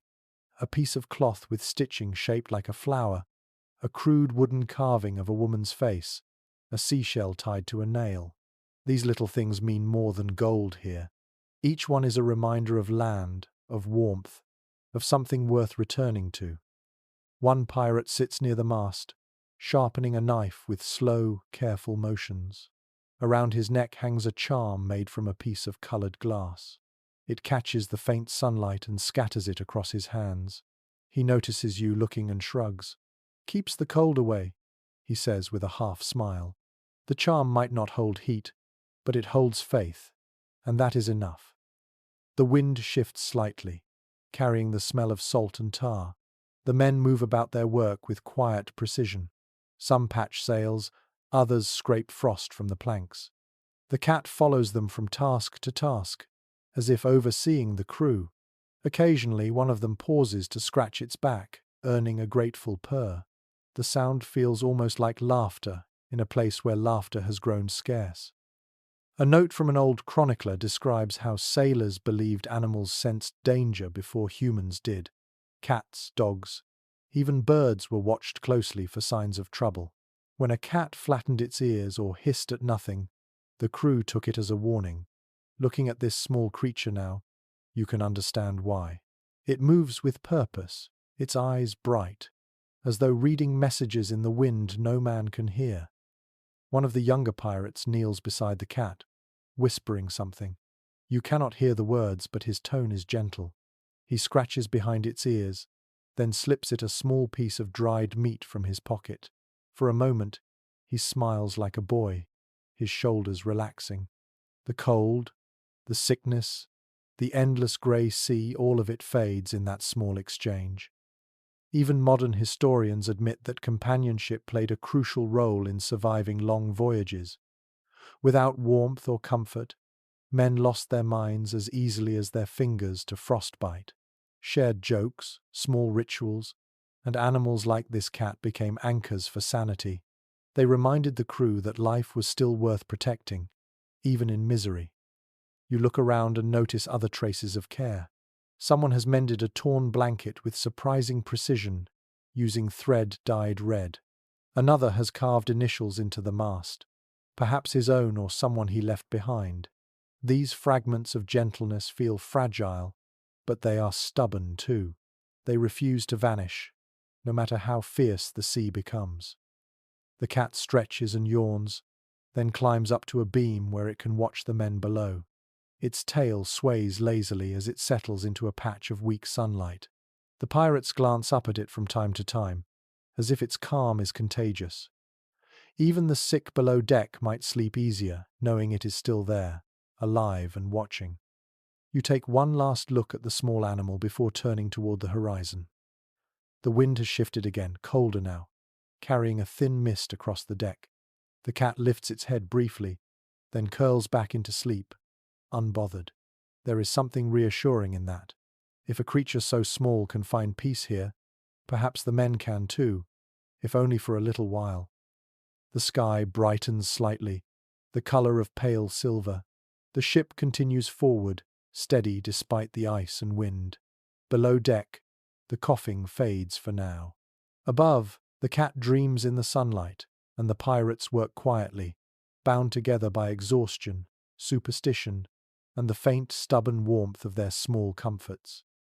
You push open the door to the captain's quarters, half expecting warmth and grandeur, but what greets you is another pocket of cold air, tinged with the smell of damp wood and lamp oil. The cabin is small, more a narrow box than a room, with a single lantern hanging from a beam that groans each time the ship moves. The light spills over a desk cluttered with maps, scraps of parchment, and a cracked compass. The captain sits hunched over the desk, his coat heavy, his shoulders curved like a man who carries more than the weight of frost. His hands, rough and scarred, rest beside an open book. You cannot see what he writes, but you hear the soft scratch of a quill on paper, steady and deliberate. The sound is almost comforting. Captains in the age of sail often had the illusion of privilege, but in truth, their cabins offered little more than privacy. Historical logs from 15th century voyages describe rooms like this, cramped, draughty, and filled with the groan of timbers. The captain slept alone, yes, but he was never free from the sea's reach. The cold slid in through every crack, and the noise never stopped. You take a step closer. The light catches his face. He looks older than he likely is, eyes sunk deep beneath dark circles. A faint line of frost glitters in his beard where his breath has frozen. He glances up, nods once, then returns to his writing. The expression is not unkind, just tired, bone-tired, in the way only those who have led men through storms can understand. On the table beside him sits a half-empty bottle and a single pewter cup. The smell of rum hangs faintly in the air. Next to it lies a pistol, polished but worn, and a folded handkerchief embroidered with initials now faded, almost invisible. You sense that the handkerchief belonged to someone else, someone left behind. A curious entry in a captured pirate's journal describes how captains often wrote at night to calm their thoughts. Some kept ledgers of loot and supplies, others recorded dreams, regrets, or prayers. A few even wrote letters they would never send. It was their only way to speak honestly when surrounded by men who worshipped bravado. You look at the bed against the wall. It is little more than a wooden frame with a mattress stuffed with straw. The blanket is thick but worn, patched with mismatched fabric. A lantern hangs nearby, its glow too weak to warm the air. The pillow looks damp from condensation. So much for luxury. The captain sleeps no better than his crew. He sighs quietly, setting the quill aside. His hands tremble slightly as he flexes his fingers, stiff from cold. Then, as if remembering something, he opens a small box beside the desk. Inside are coins, bits of metal, and a single locket. He opens it briefly, revealing the miniature painting of a woman's face, her expression serene. He looks at it for a long moment before closing the lid. There is a detail in one sailor's testimony about how captains hid tokens like that, not for sentiment alone, but for sanity. Leadership at sea was isolation in its purest form. Every decision could mean life or death, and mistakes left marks that never healed. The locket, the drink, the diary, all small defenses against guilt. The ship shifts, groaning as the hull scrapes ice. The lantern swings, sending light across the walls. You notice carvings etched into the wood, marks of storms survived perhaps, or ports visited. One shape stands out, a rough cross, cut deep into the grain. It looks newer than the rest. Maybe a memorial, maybe a plea. The captain glances at it, then looks away quickly. A gust of wind rattles the small window. He stands, adjusts his coat, and looks outside. His reflection in the glass looks like a ghost trapped behind the frost. The sea is dark, and flakes of snow cling to the edges of the window pane. He breathes out, fogging the glass, then wipes it with his sleeve. The motion is automatic, almost tender. Modern historians still wonder how captains balanced authority with humanity on such ships. Some believe they ruled with cruelty to keep order, while others argue that compassion was the only way to survive in such close quarters. The truth likely shifted from man to man, storm to storm. This captain seems quiet, steady, but the silence around him carries its own kind of weight. He moves toward the bed and sits, rubbing his temples. His pistol remains within reach, gleaming faintly in the light. You sense that he sleeps lightly, if at all. Perhaps every creak of the ship wakes him. Perhaps he dreams of mutiny or the faces of those who never returned from raids. In one of the old chronicles, a captured sailor wrote that a captain's sleep is a coin flipped by the sea. If the night is calm, he might rest. If not, he lies awake, listening to the water whispering around the hull, counting every sound that could mean danger. You imagine that now the steady rhythm of the sea outside, the quiet pulse of guilt inside. He finally stretches out on the bed, pulling the blanket around him. The lantern's glow softens, and the room seems to shrink. His breathing slows, though his eyes remain open a moment longer. Outside, the wind hums low, pressing against the glass. You linger in the doorway, watching him settle. There is no grandeur here, no romance of piracy, only a man who bears too much silence. He closes his eyes at last, and the lantern flickers once before steadying. The ship creaks like an old lullaby. For all the chaos above deck, this small cabin holds a fragile calm. The captain sleeps alone, but not peacefully. The cold keeps watch with him, whispering softly through the cracks, reminding him of everything he has gained and lost.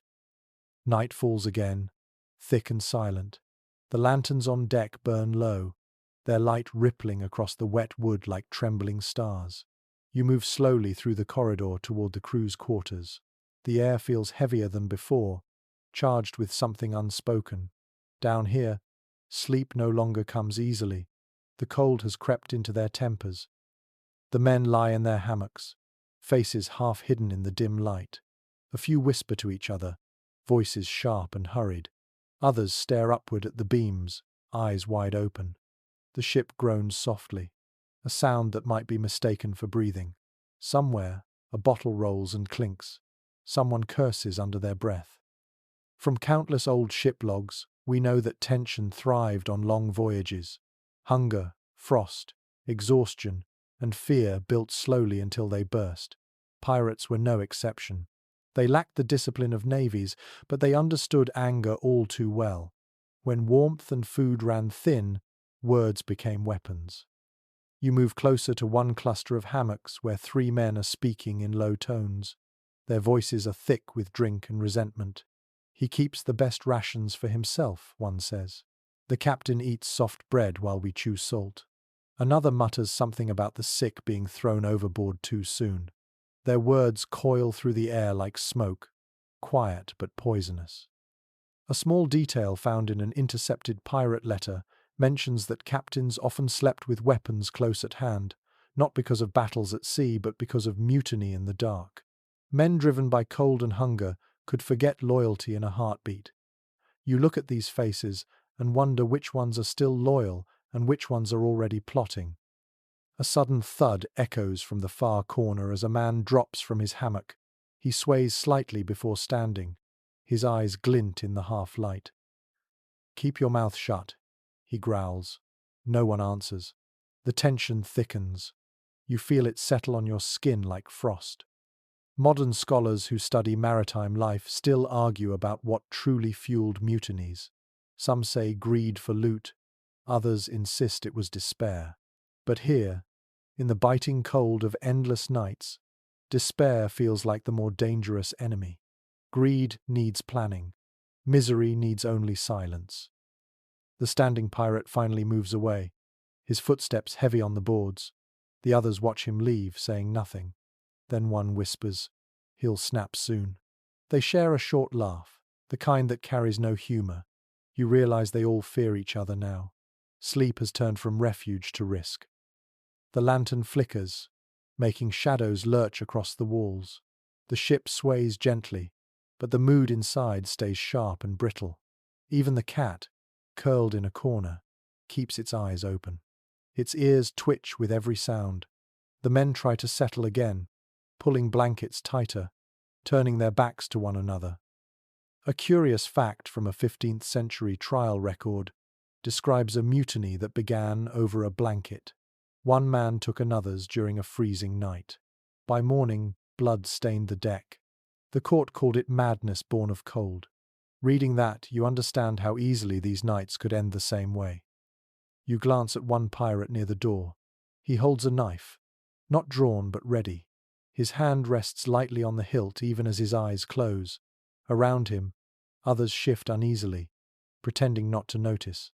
Trust has frozen, like the sea outside. The smell of sweat and smoke thickens the air. Someone mutters a prayer in a foreign tongue. Another spits into the corner. The quiet hum of the ship feels too loud now. Every creak an accusation. You realize how fragile this peace really is. There is an account written by a monk who sailed with privateers that claims, "The sea is the greatest judge, for she listens before she punishes." He wrote that after surviving a night when his crewmates turned on one another midwinter. The survivors swore they heard laughter in the waves afterward. Whether true or not, the story clings to the air now like salt mist. You take a slow breath. The lantern sputters. Somewhere above, the wind rises again, rattling the rigging. The sound breaks the tension slightly, drawing every eye upward. The cold is returning, seeping back through the wood. Perhaps that is enough to remind them that the real enemy is outside. For now. A voice from the corner speaks suddenly, calm but firm. "Sleep while you can. Morning will judge what we say tonight." The others fall silent. No one argues. The ship creaks once more, a sound like an old sigh. Gradually, the whispers fade. One by one, the men drift toward uneasy rest. The knife stays close, the mistrust closer. Above them, the sea groans, moving under a sky too heavy for stars. You watch the shadows breathe in and out, knowing that peace here lasts only as long as the cold allows it. The next morning arrives with a dim, bluish light that seems to seep through every crack in the ship. The frost still clings to the ropes, glittering faintly in the dawn, but the air feels oddly still. You step onto the deck, your breath clouding in front of you. The sea is quiet again, a pale mirror stretching to the horizon. The pirates move like ghosts, silent and slow, their faces drawn tight with fatigue. The cold has settled deep into their bones now, but they have learned to fight it in their own strange ways. You notice how they move in pairs or small groups, working close together, sharing what little warmth they can. A man tightens the rigging while another stands shoulder to shoulder with him, their movements synchronized. No one speaks, yet there is a rhythm in their silence, a small defiance against the cold. Records from a northern trade ship of the 14th century mention that sailors often slept in clusters during the coldest nights, pressing close under shared blankets. It was not sentiment but survival. The human body produces more heat than any lantern or brazier. The pirates on this ship have discovered the same truth. You watch as two men lean against the mast, wrapped together in a single tattered cloak. Their eyes are closed, breathing slow and steady, their bodies swaying with the ship's movement. Another small group sits on the deck, passing a flask back and forth, their shoulders touching. The cold is still there, sharp and merciless, but they have learned how to soften it with closeness. A curious entry in a 15th century sailor's diary describes a practice called back sleeping. Two men would lie facing opposite directions, backs pressed together, sharing heat through the night. It was considered practical, not intimate. Yet in these conditions, every small gesture carried meaning. You can almost see it now. Rough faces, tired eyes, silent gratitude in the shared warmth. The ship rolls slightly, and one of the men laughs quietly. It is the first sound of joy you have heard in hours. He reaches out to steady his friend, and for a brief moment, the air feels almost light again. Even in the coldest corners of the world, companionship finds a way to survive. Experts still discuss how much cooperation existed among pirate crews compared to naval fleets. Some suggest that the lack of hierarchy forced men to rely on each other more deeply, while others claim constant tension made true friendship impossible.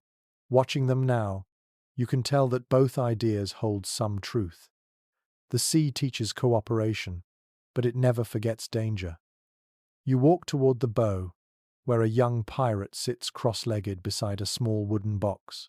He opens it carefully, revealing a handful of coals glowing faintly inside. The heat barely reaches his hands, yet he smiles as though it were a roaring fire.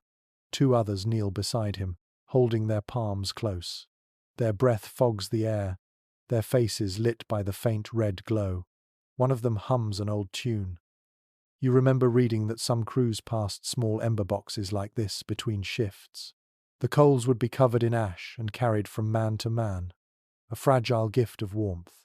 If the fire died, it was said to bring bad luck, as if the ship itself had lost its heartbeat. You can feel that belief here, in the reverence with which they handle the box. The wind stirs again, and the cold rushes back. A few men stamp their feet, others pull scarves tighter around their faces. Yet instead of retreating to their hammocks, they stay together. One wraps an arm around another's shoulders. A third adjusts a blanket to cover both of them.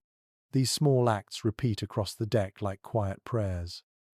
The cat appears, leaping from a barrel and weaving through their legs. It purrs softly, brushing against their boots. Someone laughs and scoops it up, tucking it under his coat. The animal wriggles once, then settles, content. It is another kind of shared heat, a heartbeat against a heartbeat. A curious note from a 16th century chronicler describes how sailors learned to sleep in rhythm with the ship. When the vessel rocked one way, they leaned into it together, conserving strength and staying warm through shared motion. You can see that rhythm now, a slow, unconscious dance between man and sea. The captain appears for a moment, his face pale under the morning light. He scans the deck, watching his men huddle together. Perhaps he understands what he sees. Perhaps he remembers when he too slept shoulder to shoulder with the crew before command set him apart. He nods once, almost imperceptibly, then retreats to his cabin again. The men resume their work. They haul lines, scrape frost, adjust the sails. Their movements remain slow, but there is purpose now, and even a hint of energy. Each touch, each shared breath, keeps the cold from winning completely. It is not the fire that keeps them alive, but the network of quiet, stubborn warmth passing from one body to another. You stand at the edge of the deck, watching your breath swirl away in the thin air. The horizon has softened, the sky glowing faintly pink, as if the sun is trying to remember its strength. The pirates keep working, still close, still silent, still human.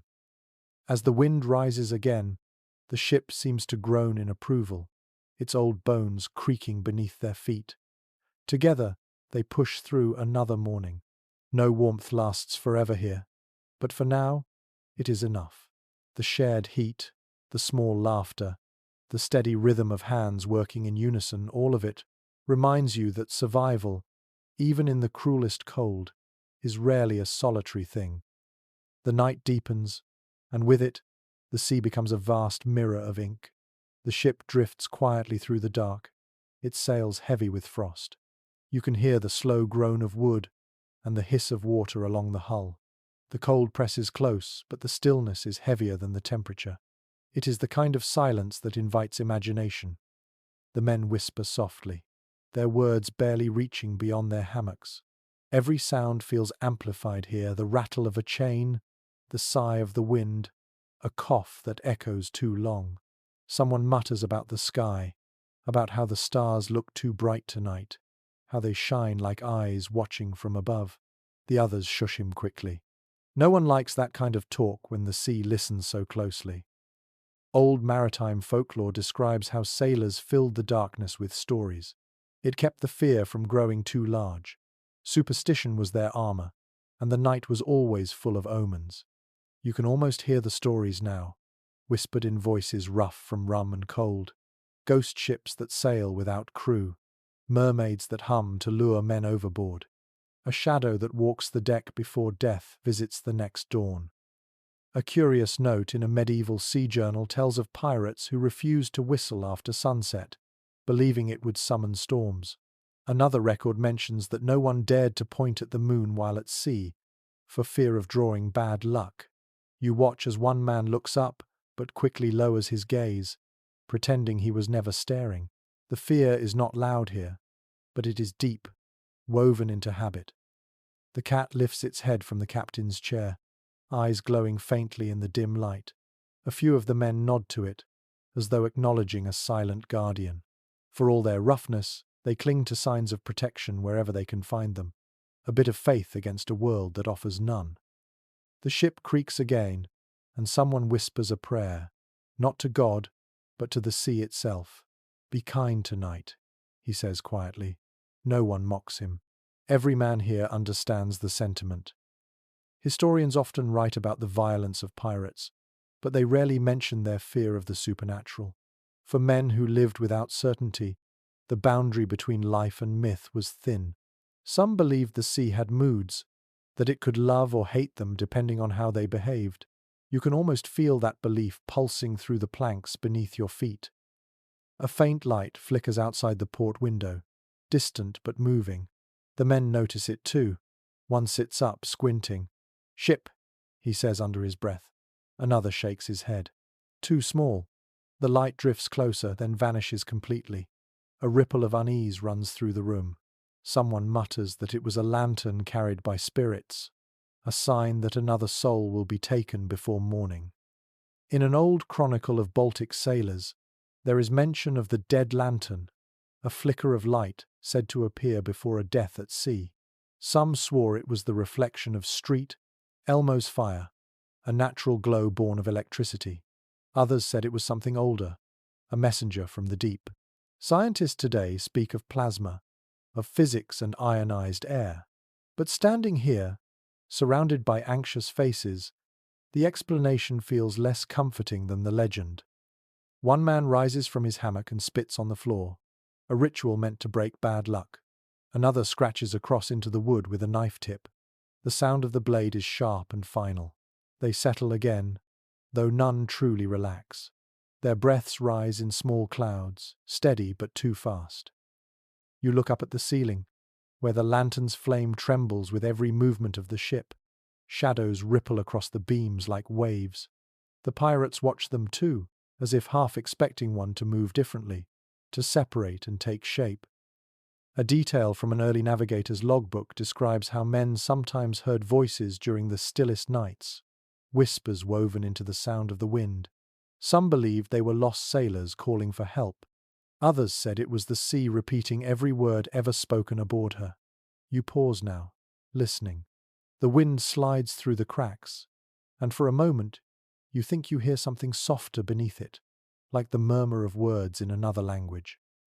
The youngest pirate sits up, clutching a piece of cloth around his shoulders. "Do you hear it?" he whispers. No one answers. The others keep their eyes closed, pretending they are already asleep. Pretending is often the only defense left. You glance toward the cat again. It is sitting upright now, staring at the same spot where the light appeared earlier. Its tail flicks once. A shiver passes through the room. The man nearest the door stands abruptly and throws a handful of salt onto the floor. "For peace," he says. The others nod, grateful for the excuse to move, to do something. Modern scholars continue to debate how much sailors actually believed in these omens, and how much they used them to make sense of fear. It is easy to dismiss such tales from the comfort of land, but here, where darkness feels alive, reason bends quickly. The lantern dims, its flame shrinking low. The men lie still again. Outside, the wind hums a single note that seems to circle the ship. You close your eyes and let the sound wash through you. The fear is not sharp now, only steady, familiar, almost gentle. It wraps around you like the sea's own lullaby. In the quiet that follows, the ship drifts onward through the black water. The stories fade into silence, but their shapes remain, curled like smoke above the hammocks. Every sailor here carries a superstition close to his heart, a charm against the unknown. And tonight, as the sea whispers around you, you understand why. Some darkness can only be endured by giving it a name. The night sky clears, and with it comes a sight so strange that the men forget their fear for a moment. You step onto the deck and look upward. The darkness has softened into a deep indigo, and across it stretch ribbons of light, green and gold, shifting like silk in invisible wind. The northern lights shimmer above the frozen sea. The pirates stand scattered across the deck, their faces tilted toward the sky. No one speaks at first. Even the wind has gone quiet, as if the world itself is listening.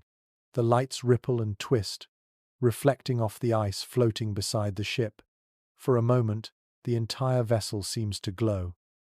Travelers of the northern oceans recorded these lights for centuries, describing them as spirits, omens, or fire in the heavens. Mariners who had no knowledge of magnetism or solar winds gave them names instead: ghost fires, angels dancing, sky serpents. To those who lived by the sea, they were both beautiful and terrifying. You can feel why. The lights move with a kind of purpose, too graceful to seem natural. A pirate near you crosses himself, whispering a prayer. Another laughs softly, pretending not to care, but his voice trembles. In the glow, his eyes gleam like wet stones. One curious account, written by a Hanseatic merchant in the 1400s, describes sailors falling to their knees when they first saw the aurora. He wrote that the heavens opened and burned like oil upon water. It must have felt like a message from the divine, or perhaps a warning. Here, under this same cold sky, you can understand both reactions. The lights continue to shift, stretching across the horizon like rivers of living flame. The ice on the rigging glows faintly, and the sails, stiff with frost, shine in pale colors. The ship itself seems otherworldly, suspended between two worlds, one of earth and water, the other of sky and wonder. The pirates whisper now, voices hushed as if afraid to disturb the vision. Maybe it's the souls of the dead, one says. Another replies, or the treasure of heaven spilling out. A third simply watches, his breath shallow, eyes wide. Historians who study maritime folklore have written much about how sailors sought meaning in what they could not explain. For men who lived at the mercy of the elements, the sky was both guide and god. When it glowed with fire, it felt like revelation. Some wrote of hearing faint music under the lights, a sound like bells or distant singing. You tilt your head, listening. The wind hums softly, and for a fleeting moment, you think you hear something higher, lighter, almost melodic. The cat appears beside you, its fur lit green by the glow. It stares upward, tail twitching, as if the lights were prey. The sight makes the men laugh quietly. For a moment, the tension that has shadowed the ship seems to lift. The cold still bites, but no one feels it now. A sailor at the wheel whispers that this sight means good fortune, that no storm will come while the sky burns so bright. Another mutters the opposite, that the lights mark a boundary, the edge of the world, where the living should not sail. Both versions travel quickly across the deck, blending into one another until no one knows which to believe.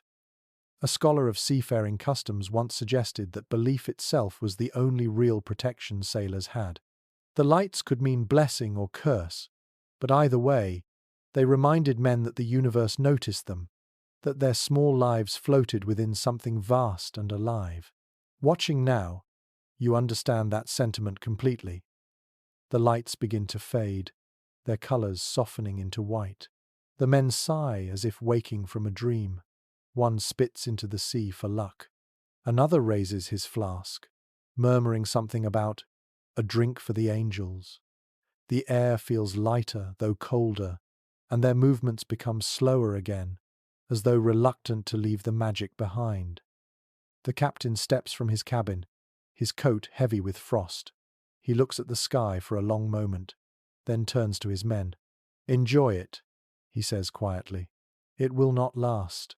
His voice holds neither awe nor fear, only weary acceptance. He has seen too many wonders turn into warnings. Gradually, the glow fades from the sails. The sky darkens to its usual black, and the cold returns with full strength. The sea begins to move again, small waves bumping against the hull. The pirates shuffle back to their duties, still silent, still changed. You linger on deck, unable to look away from the horizon where the last traces of light flicker and vanish. The air feels sharper now, cleaner somehow, as if the world has been washed. The stars return, faint but steady. The ship creaks softly beneath your feet, a sound that feels familiar again after so much wonder.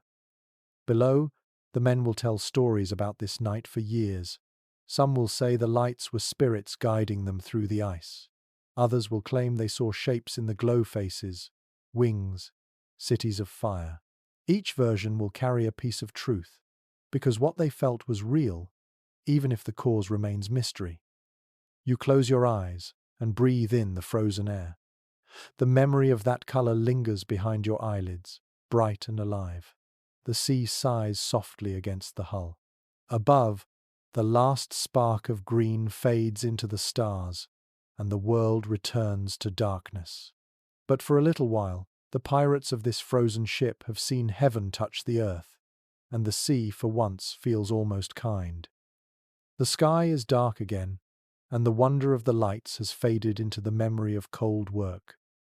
The pirates have grown quieter. Their laughter, small as it was, has thinned away into mutters and sighs. You stand near the main mast, listening to the slow rhythm of the ship. Every groan of wood, every drip of water from the rigging seems to count time, steady and endless. Sleep has become more precious than gold now. Men take it in fragments, wherever they can find it. You watch one sailor slumped against a barrel, eyes half closed, his breath shallow. Another sits beside him, head nodding, hands still gripping a rope as if afraid to let go even in dreams. Their faces are pale with fatigue, the kind that seeps into the bones and makes thought itself heavy. Records from surviving logbooks often describe this kind of exhaustion. It was not simple tiredness, but a deep fog that dulled the senses. Men forgot names, stumbled over simple knots, or laughed at things that were not funny. Some whispered to shadows or argued with the wind. The line between waking and sleeping blurred until both felt the same. You move toward the hatch, looking below deck. The hammocks sway slowly, filled with bodies that hardly move. The air is heavy, still thick with the smell of tar and sweat. It feels almost sacred, as if every breath here is borrowed. Some men dream, some do not, and a few simply stare into nothing, their eyes open but unfocused. A curious report from a Danish merchant voyage speaks of the sleepless sickness, a condition brought on by cold, hunger, and fear. Sailors afflicted by it drifted in a half-conscious state, unable to rest yet unable to stay awake. Some claimed to see figures walking through the ship at night, quiet and watchful, though no one else ever saw them. You can imagine how such illusions might take root here, in the hum of endless night. One man near the door mumbles numbers under his breath, counting the creaks of the mast. He repeats the rhythm softly, as if the pattern itself keeps him sane. His hands twitch with each sound, his lips barely moving. A neighbor in the next hammock tells him to stop, but he does not hear. The counting becomes part of the ship's music. The historian who wrote about this voyage noted that sleeplessness was one of the cruelest punishments of sea life. When warmth and food could not be found, sleep was the only true escape, and even that was stolen by the motion of the waves or the moan of the wind. Here, you feel the truth of that.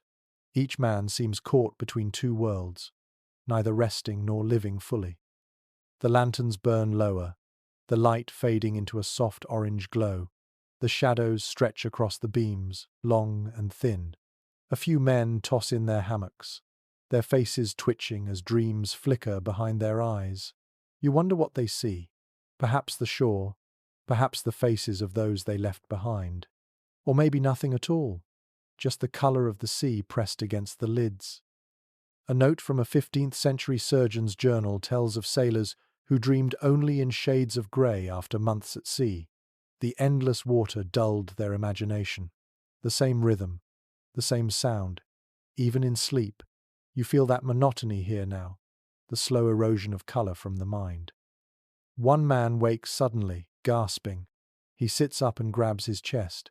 His breathing is ragged, eyes wide. The others stir but do not move to help. He mutters something about falling, about the sea pulling him under. Then he lies back down, trembling. Within moments, he is asleep again, or something close to it. The others watch him for a while, then close their eyes once more. Modern researchers have tried to explain these night terrors as a mix of exhaustion, malnutrition, and stress. The body becomes confused, dreaming before it has even fallen asleep. Yet out here, explanations do not ease the fear. When every creak might be the ocean calling your name, logic does not help much. You climb back to the deck, seeking air. The night wind stings your face. Frost glitters faintly along the railing. A few pirates stand guard, their eyes half shut but still alert. They sway with the motion of the ship, their balance perfect even in near sleep. You can tell they are fighting to stay awake. Their heads droop, then lift again. One hums softly to keep himself conscious. It is said that during the longest voyages, men could fall asleep standing up, bodies trained by necessity. Some captains punished them for it. Others looked the other way, knowing that exhaustion could not be commanded. You look at these men now and wonder how they will make it through another week of this frozen limbo. The sea sighs beneath the hull, a steady rhythm that could be comforting or maddening depending on the hour. The moon is low, casting a pale light over the deck. It feels less like night and more like a dream that has gone on too long. You close your eyes and hear the creaking again, the breathing, the faint hum of the watchman's tune. It is easy to see how the mind starts to unravel here. The ocean has no silence, only repetition. Even rest becomes work. Yet in that strange space between waking and sleep, something keeps the men alive. Maybe it is habit, maybe hope, or maybe the ship itself, carrying them forward through a darkness that never truly ends. The wind returns before sunrise, howling across the deck like an angry voice. You wake to the sound of canvas snapping overhead, the ship tilting sharply as waves slam against the hull. The calm that held for days is gone. The sea is alive again, dark and violent. You grab the nearest rope to steady yourself, your breath turning white in the air. The pirates are already awake. Shouts echo through the storm as men rush to their stations. The cold rain stings like shards of glass against your skin. Salt water sprays over the bow, freezing almost instantly when it hits the wood. The air smells of iron and fear. Historical accounts describe winter storms as the true test of seamanship. In fair weather, a ship obeys her crew. In a gale, she remembers her own will. You can see it now. The deck pitched steeply to one side, barrels breaking free, ropes snapping like whips. The men fight to regain control, their boots slipping on the slick planks. One pirate clings to the rigging, shouting orders, his voice nearly swallowed by the wind. Another tries to haul a frozen line, his fingers raw and bleeding. The sails strain so hard that you expect them to tear. Each gust feels like a living thing pushing back against every effort. A curious note from a 16th century logbook mentions sailors describing storms as the sea's tantrums. They swore that the water itself could sense fear. The more the crew panicked, the harder the wind blew. The pirates here seem to believe it too. They grit their teeth, muttering curses and prayers together, trying to sound braver than they feel. Lightning flashes far away, lighting the clouds in pale silver. For a brief second, you see the horizon vanish. The sea and sky merge into one raging wall. The next moment, everything is dark again. The thunder follows, distant but growing closer. The captain appears from his cabin, coat whipping in the wind, pistol still tucked into his belt. His eyes scan the chaos. "Hold fast!" he roars. The men obey. Even fear cannot drown discipline when survival depends on it. He grips the wheel himself, his hands white on the wood. The ship shudders under his command, fighting every wave. You feel the cold sinking deeper now.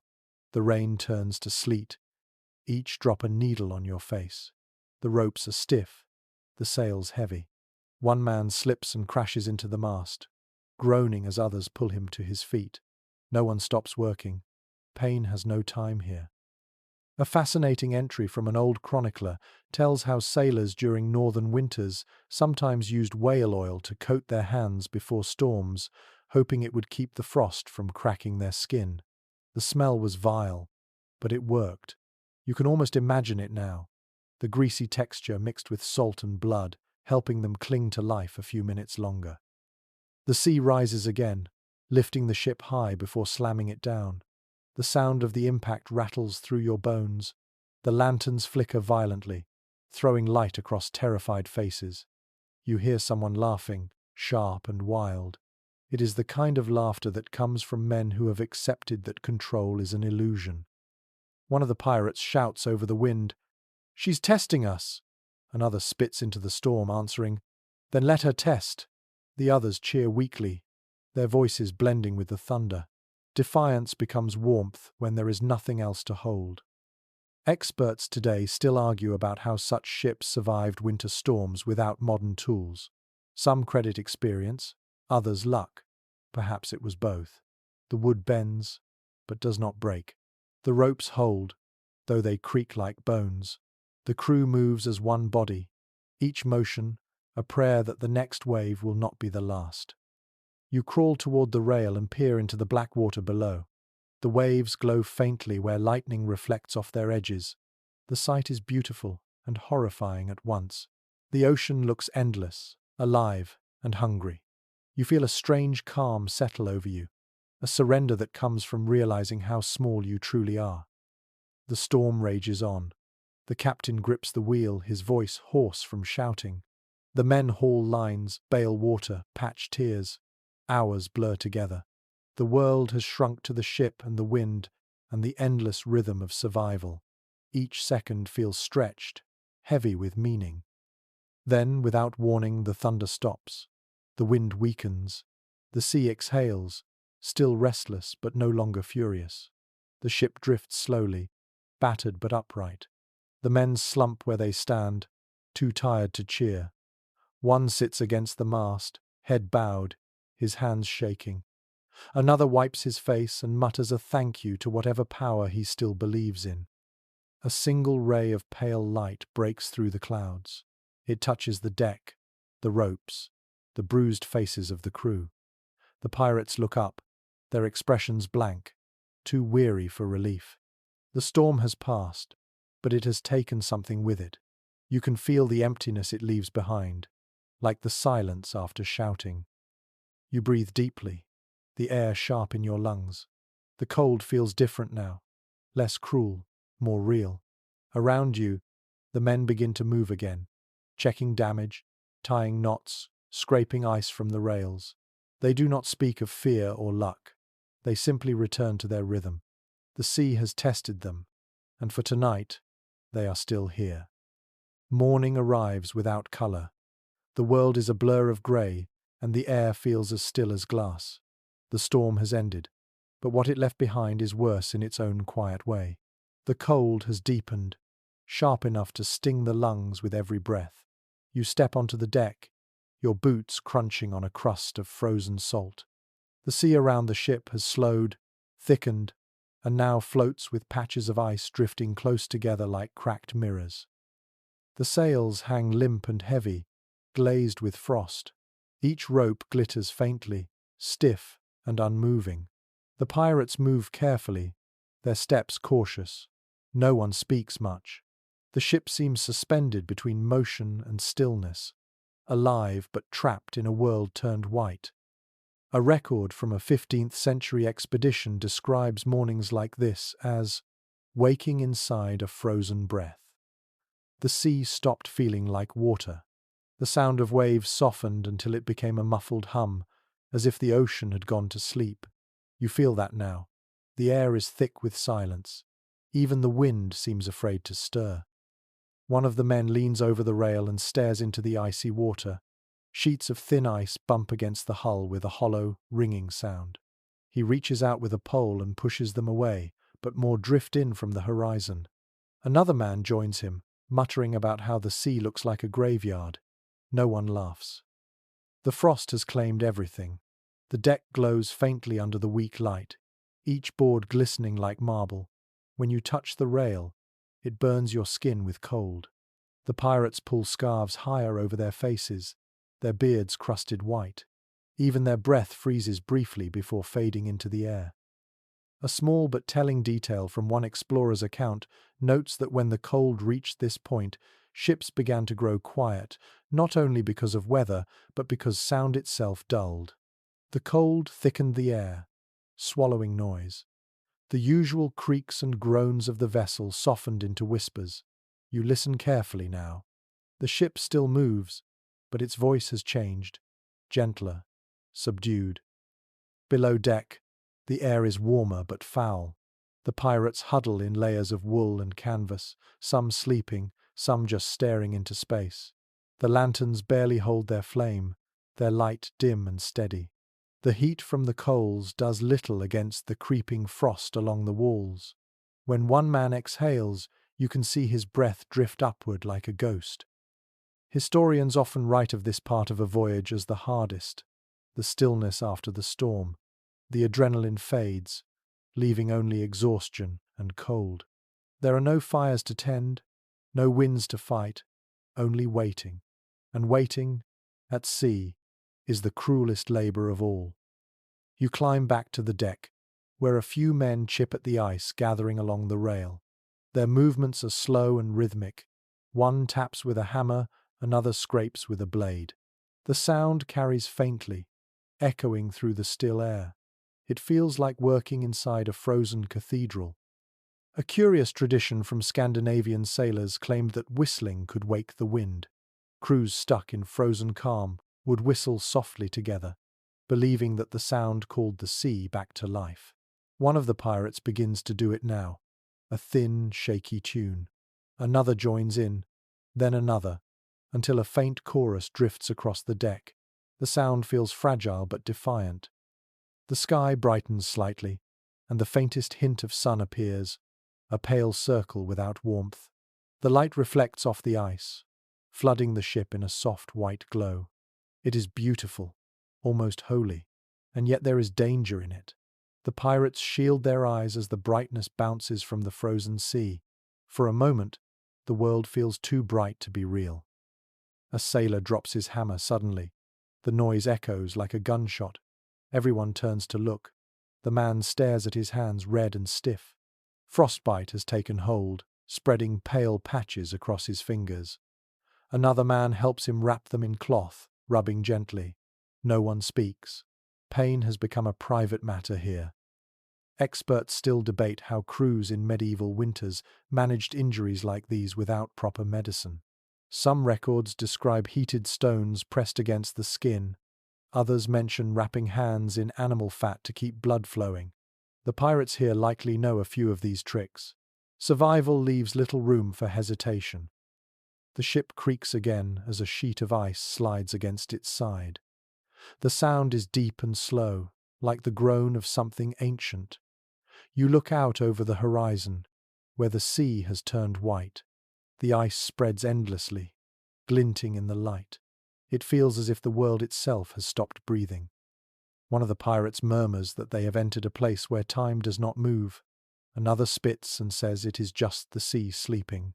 Their words hang in the air, frost-laden and fragile. You find yourself hoping the second man is right.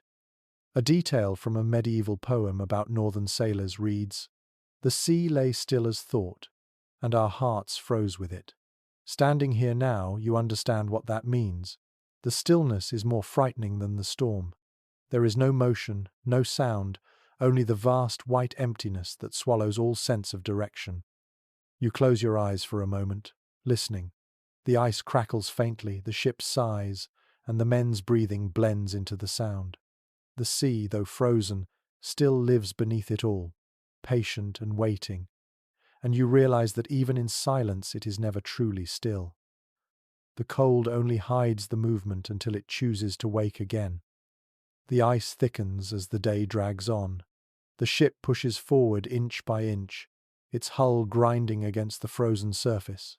The sound is deep and aching, like teeth on stone. You feel each vibration under your feet, a steady reminder that the ocean is no longer water but something harder, heavier, and crueler. The pirates move slowly now, their steps cautious. Every rope, every tool, every finger feels stiff.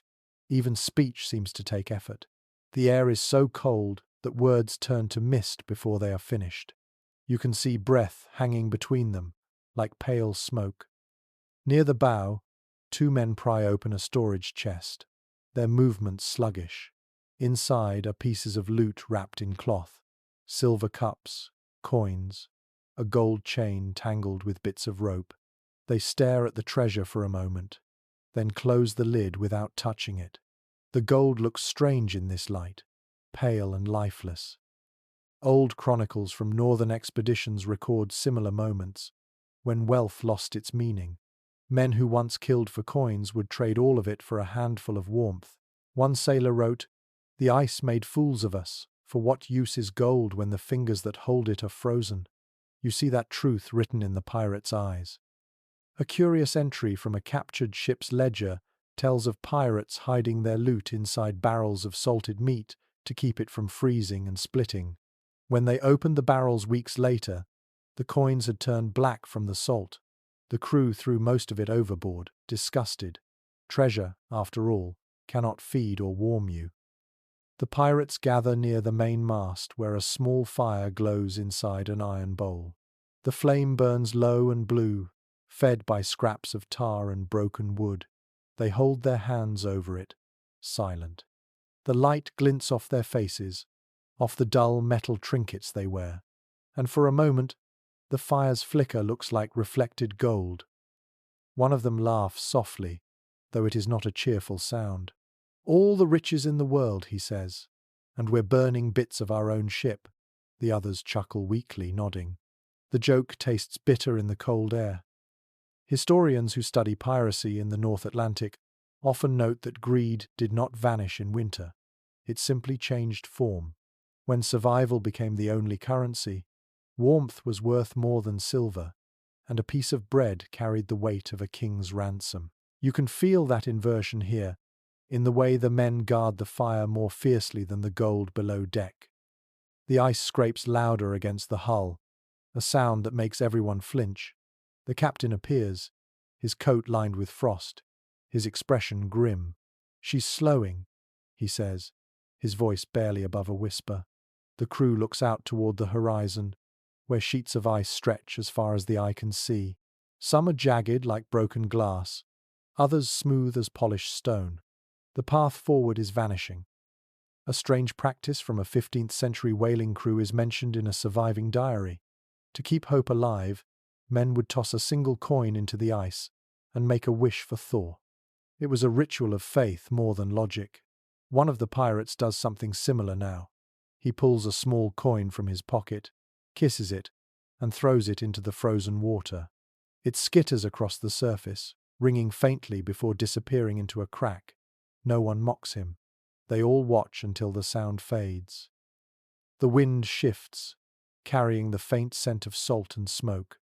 The fire sputters, and one man shields it with his hands.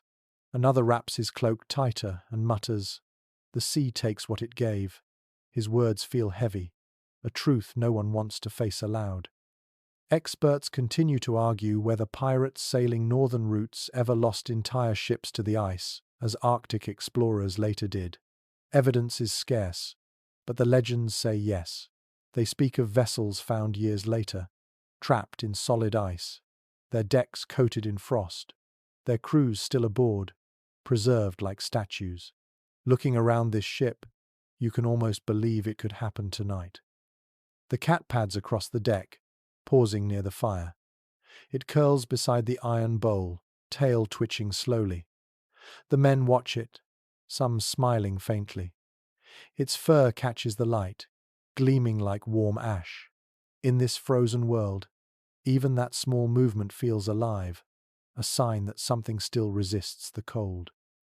The sun begins to sink again, a pale disk swallowed by clouds.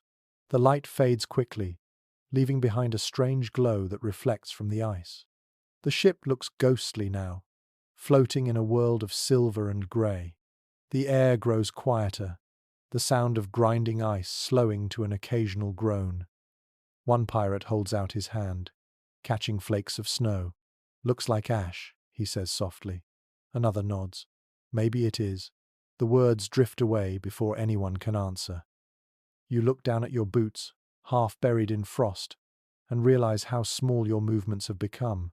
Every breath feels slower, every thought weighed down by the cold. Yet somewhere deep below, the sea is still moving. You can feel it in the faint sway of the deck, a pulse that refuses to die. The fire flickers again, its glow shrinking. One man feeds it the last scrap of wood. The flame catches for a moment, then steadies. The pirates lean closer, their faces ghostly in the dim light. Around them lies all the wealth they ever wanted, frozen and useless. What keeps them alive now is not gold but each other's breath, the rhythm of hearts still beating in defiance of the cold. The night that follows feels endless. The wind has stilled again, but the silence carries a weight that makes even breathing sound too loud. You move across the deck carefully, your boots crunching softly on the thin crust of frost. The world is so still that each sound seems to echo across miles. The pirates barely move now. Most lie in their hammocks or huddle near the galley, conserving strength. Every movement costs effort. Every thought drags like an anchor. When morning finally comes, it arrives without color. The sky and sea merge into the same dull grey, making it impossible to tell where one ends and the other begins. The ice that surrounded the ship has loosened slightly, broken by the faint push of the current. The ship creaks, sighing as if waking from a deep sleep. One by one, the pirates stir. They look like shadows of their former selves. Faces gaunt, lips cracked, eyes dull with exhaustion. Yet there is a quiet endurance in them too, the strange stubbornness that belongs to people who have survived everything except comfort. A fragment from a 15th century sailor's diary speaks of this moment after the worst of winter, when the sun finally returns, but the soul feels too tired to notice. "We were alive," he wrote, "but half of us were ghosts already." You can see that truth reflected here in the grey light washing over the deck. A few men rise to their feet, stamping slowly to wake their blood. One pours a trickle of rum into a tin cup, hands shaking as he passes it around. They drink in silence. The warmth spreads briefly through their bodies, a tiny rebellion against the cold. The ship rocks gently now, as if testing its own strength. The ice groans beneath it, splitting in slow cracks that echo like distant thunder. The men pause to listen. The sound of ice breaking means freedom. It also means danger, for sharp edges can tear through the hull as easily as blades. They hold still, waiting to see which it will be. The captain appears on deck, shoulders hunched, face grey under the frost. He glances at the horizon, where faint light glows through the mist. "It's moving," he says quietly. His voice is hoarse but steady. A few men look up, hope flickering weakly in their eyes. A curious passage from an early explorer's account describes the first sunrise after weeks of darkness. The writer called it a wound of light in a frozen world. You feel the same sensation now as the sky brightens, the pale sun lifting above the edge of the sea. Its warmth is weak, but its presence alone seems to wake the ship. The pirates straighten slowly, turning their faces toward the light. They stand close together, sharing the little heat it offers. Some smile faintly, Others close their eyes, as if afraid it might disappear. The glow paints their cheeks in pale gold, bringing life back into the scene for the first time in weeks. A small sound interrupts the stillness, the crackle of rope snapping somewhere above. Everyone looks up. A line of ice has formed across the mainsail, and as it thaws unevenly, the tension pulls too tight. The captain shouts a quick order, and two men climb the rigging to fix it. Their movements are clumsy, but their determination is fierce. You can feel the ship awaken again, creaking, shifting, alive. One pirate begins to sing softly under his breath. The tune is simple and slow, a song about ports and warmth and women left behind. Others join in quietly, their voices rough but steady. The sound fills the air, fragile but real. It spreads across the ship like a returning heartbeat. Historians often debate what kept crews like these from giving up during winters that stripped them of everything. Some say superstition, others discipline or luck. But looking at these men now, it feels simpler than that. What keeps them alive is the rhythm they share, the belief that another sunrise always comes. The sun climbs higher, and for the first time in days, it feels almost warm on your face. You watch as the ice continues to drift apart, breaking in slow, graceful movements. The sound is deep and echoing, a kind of music in itself. One man laughs softly. Another whispers, "She's letting us go." The captain stands by the wheel, watching the horizon. His coat flutters faintly in the breeze. He does not smile, but there is a softness in his eyes now, a quiet gratitude. He looks at his men, then at the sea, and nods once, as if acknowledging a truce. A curious story told in the ports of Bergen speaks of ships that survived impossible winters because the ocean pitied them. Sailors swore the sea could grow tired of cruelty, releasing those who had learned humility. Whether true or not, you can almost believe it here. The ice parts slowly, and the ship drifts forward into open water. The men cheer, weak but sincere. Their voices echo over the frozen expanse carried by the faint wind. The cat darts across the deck, tail high, chasing a patch of sunlight. For the first time in weeks, you hear laughter without bitterness. You grip the railing, feeling the ship tremble as it moves again. The sound of creaking wood returns, louder now, fuller. The sea is still cold and merciless, but it is moving, and movement is life. The pirates gather near the bow, watching the horizon brighten. They look like survivors of a dream too long held, their faces lined with fatigue but touched by hope. In the glow of morning, they are no longer just men of violence and greed. They are simply human beings who have endured the impossible. The ship pushes forward through the last fragments of ice, and behind it, the frozen sea closes quietly, leaving no trace of the struggle. Ahead, the open water waits, dark but alive, and for the first time in a long while, the air carries the faint scent of salt instead of death. The ship drifts toward the southern winds at last. The sea, though still cold, begins to breathe again. The ice has loosened its grip, and water ripples in small waves that gleam faintly under the weak Sunday. The air feels lighter. It carries the first scent of open water, that sharp tang of salt and freedom. The pirates move slowly, but with purpose. The stiffness in their limbs begins to fade, replaced by quiet energy. The sound of ropes tightening, sails flapping, and boots against the deck fills the air again. It is not the noise of triumph, but of return. They are alive, and that is enough. One of the men laughs, a dry, broken sound. Another claps him on the back. Their smiles are faint but real. You can sense a change among them, something softer than before. The long nights of frost and fear have stripped them of their bravado. What remains is a kind of honesty, born from survival. A record from a 15th century Dutch ship describes this same moment after a long freeze. The writer called it the thaw of the soul. When warmth returned, so did laughter, and the simplest things became miracles. A warm breeze, a soft wave, a bird in the distance. You can see that awakening here as well. The cat stretches on the deck, its fur catching the Sunday. It yawns, curls its tail, and begins to chase a bit of rope moving in the wind. The men stop to watch for a moment. One shakes his head and mutters that the beast is braver than all of them. The others chuckle quietly. The sound carries across the water, gentle and human. A curious entry in a sailor's log from the Baltic tells how, after long winters, crews often forgot the sound of their own laughter. The first time they heard it again, they would stop and listen, as if afraid it might break. You feel the same stillness here now as the laughter fades, fragile but precious. The sun climbs higher, pale and hesitant. The light spreads across the deck, warming the wood until the frost begins to melt in thin rivulets. Drops of water fall from the ropes and rigging, each one catching the light like a small gem. The ship smells different now: wet wood, thawing tar, and faint smoke from the galley. Life returning in scent and sound.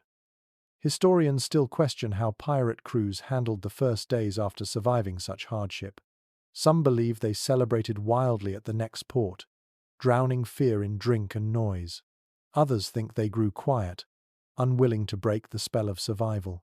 Watching these men, it feels closer to the latter. Their joy is not loud. It hums softly beneath their movements, a rhythm that matches the calm sea. The captain stands near the helm, watching the horizon. His face remains hard, but his eyes follow the water with care. He says nothing for a long while, then finally murmurs, "South. Keep her south." The men obey without question. Their trust is silent now, born not of command but of shared endurance. The sails fill with a light wind. The ship groans but moves forward with ease. The sound of the water lapping against the hull is steady, almost soothing. You lean against the railing, feeling the vibration through the wood. It feels like a heartbeat slowly finding its rhythm again. A small gull appears in the distance, circling once before gliding away. The men notice it immediately. One points and says, "Land soon." The others nod, hope flickering like flame. Whether the bird truly means land or not does not matter. Belief itself is warmth now. Below deck, the air smells faintly of smoke and salt. The hammocks hang empty for once. The men prefer to stay above, to see the sky and feel the Sunday. One stirs a pot of thin soup in the galley, humming a tune so low it blends with the sound of the sea. Another mends a torn sleeve, the needle trembling in his hand but steady enough to finish the job. A curious fact from naval records shows that during recovery from cold voyages, sailors often became restless when warmth returned. They could not sleep easily, as if their bodies no longer trusted comfort. The pirates seem the same now, their eyes darting often to the horizon, waiting for something unseen. The afternoon light softens to gold. The water ahead glimmers faintly, and the ice is gone entirely now. The ship moves freely, and with each gentle tilt, the memory of stillness fades. One man begins to whistle an old tavern song. It wavers at first, then strengthens as others join in. The sound spreads through the air like sunlight through clouds. The captain listens but does not stop them. He leans on the railing, hands clasped behind his back. The tune drifts upward, mingling with the cries of the gulls. You watch the men sing and realize they are no longer thinking of the cold or the storm or even the deaths that haunt them. They are thinking of home, whatever shape that takes in their minds. The sun sinks slowly toward the horizon.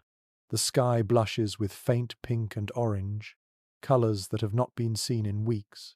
The sea reflects it perfectly, calm and endless. The ship glides forward into the light, its sails glowing faintly. The men fall quiet, not wanting to disturb the moment. You breathe deeply, the air soft against your throat. The cold still lingers, but it no longer feels cruel. It feels like memory, sharp, distant, but fading. The pirates stand together, eyes fixed on the sunset. In their silence lies gratitude, and perhaps the smallest seed of peace. The sun sets slowly, and the sky melts into a deep, calm blue. The horizon glows faintly as the first stars appear. The pirates stand quiet, their shadows stretching long across the deck. The cold has softened to a gentle chill, the kind that brushes rather than bites. The ship glides on steady waters, her hull whispering softly with each wave.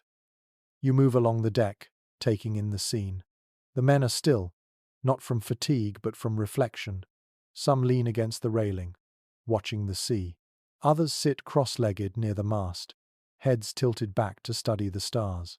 Their eyes seem clearer now, the wildness of hunger and cold replaced by something gentler.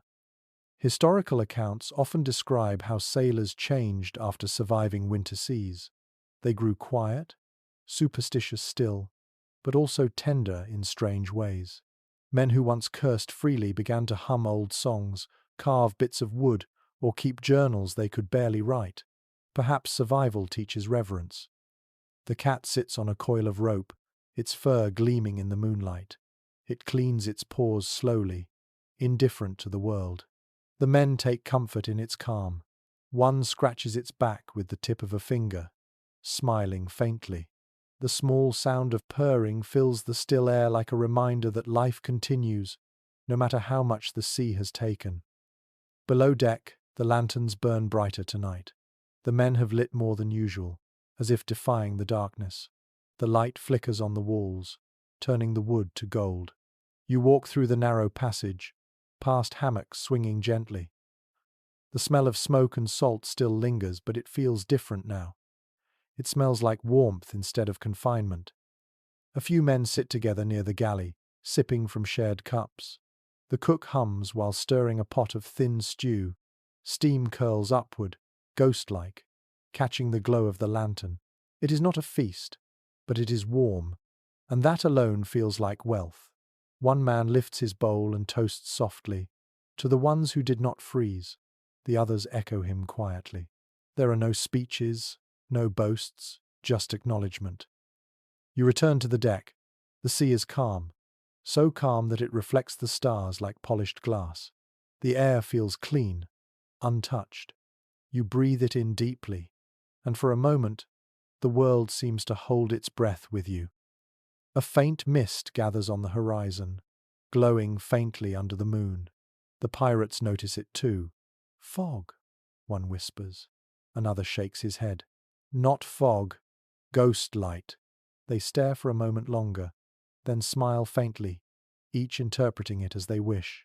The sea is generous with mysteries, and after all they have seen, none feel the need to question them anymore. Experts who study seafaring culture often speak of the way myth and memory blend at sea. Stories begin as survival, then soften into comfort. You can sense that happening here. Each man carries his own version of what they have endured, reshaped into something bearable. By the time they reach port, the cold will have turned to legend. The captain stands near the wheel, his posture easier than before. His eyes are on the horizon, though his expression is unreadable. You imagine his thoughts wandering to shore, to warmth, to faces long unseen, to the strange piece of land. He notices you watching and gives a single nod. It feels like gratitude, or maybe farewell. The night grows quieter still. One by one the pirates drift toward rest. The hammocks fill again, swaying lightly. The air carries the rhythm of breathing and the occasional snore. The ship's timbers creak softly, a lullaby for the weary. You stand by the railing, staring at the faint glow on the water.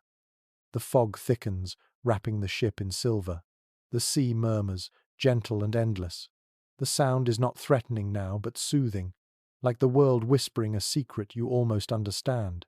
You close your eyes, and the cold air touches your face like a hand in blessing. You think of the nights before, the frost, the fear, the fire that barely warmed. All of it feels far away now, softened by survival. The pirates who sleep below have crossed something invisible, not just a sea of ice, but the edge between endurance and understanding. They have seen the world at its harshest and found a way to rest within it. The fog curls higher, glowing faintly under the moon. The ship moves slowly, its sails full of soft wind. Somewhere ahead lies land, though no one knows how far. It does not matter. Tonight, the sea is calm, and that is enough. You take one last look at the stars reflected on the water. They flicker gently, as if waving farewell. The sound of the sea deepens, rhythmic, eternal. The cold no longer bites. It hums softly, a companion rather than an enemy. You breathe in, close your eyes, and let the world fade into that sound. The sea drifts around you now, a cradle instead of a threat. The ship glides slowly through the mist, its motion almost imperceptible. Every sound is softened, the whisper of water, the faint creak of rope, the gentle rustle of cloth. Even your heartbeat seems to slow, blending with the steady rhythm beneath your feet. The air is cool but kind. It smells faintly of salt and smoke, and somewhere nearby, a lantern burns low, its light steady and golden. You hear the quiet murmur of sleep below deck, the sighs of men who have finally found peace. They have faced storms, frost, and silence, and now they dream in warmth. The ship itself seems to breathe with them, exhaling gently into the night. You let your eyes wander across the horizon. The mist has thickened into a soft wall of silver, glowing faintly under the moon. Beyond it, the world is still and vast. Somewhere out there lies a distant shore, but there is no hurry to find it. For now, there is only calm. You rest your hands on the railing. The wood feels smooth and cool, solid beneath your fingers.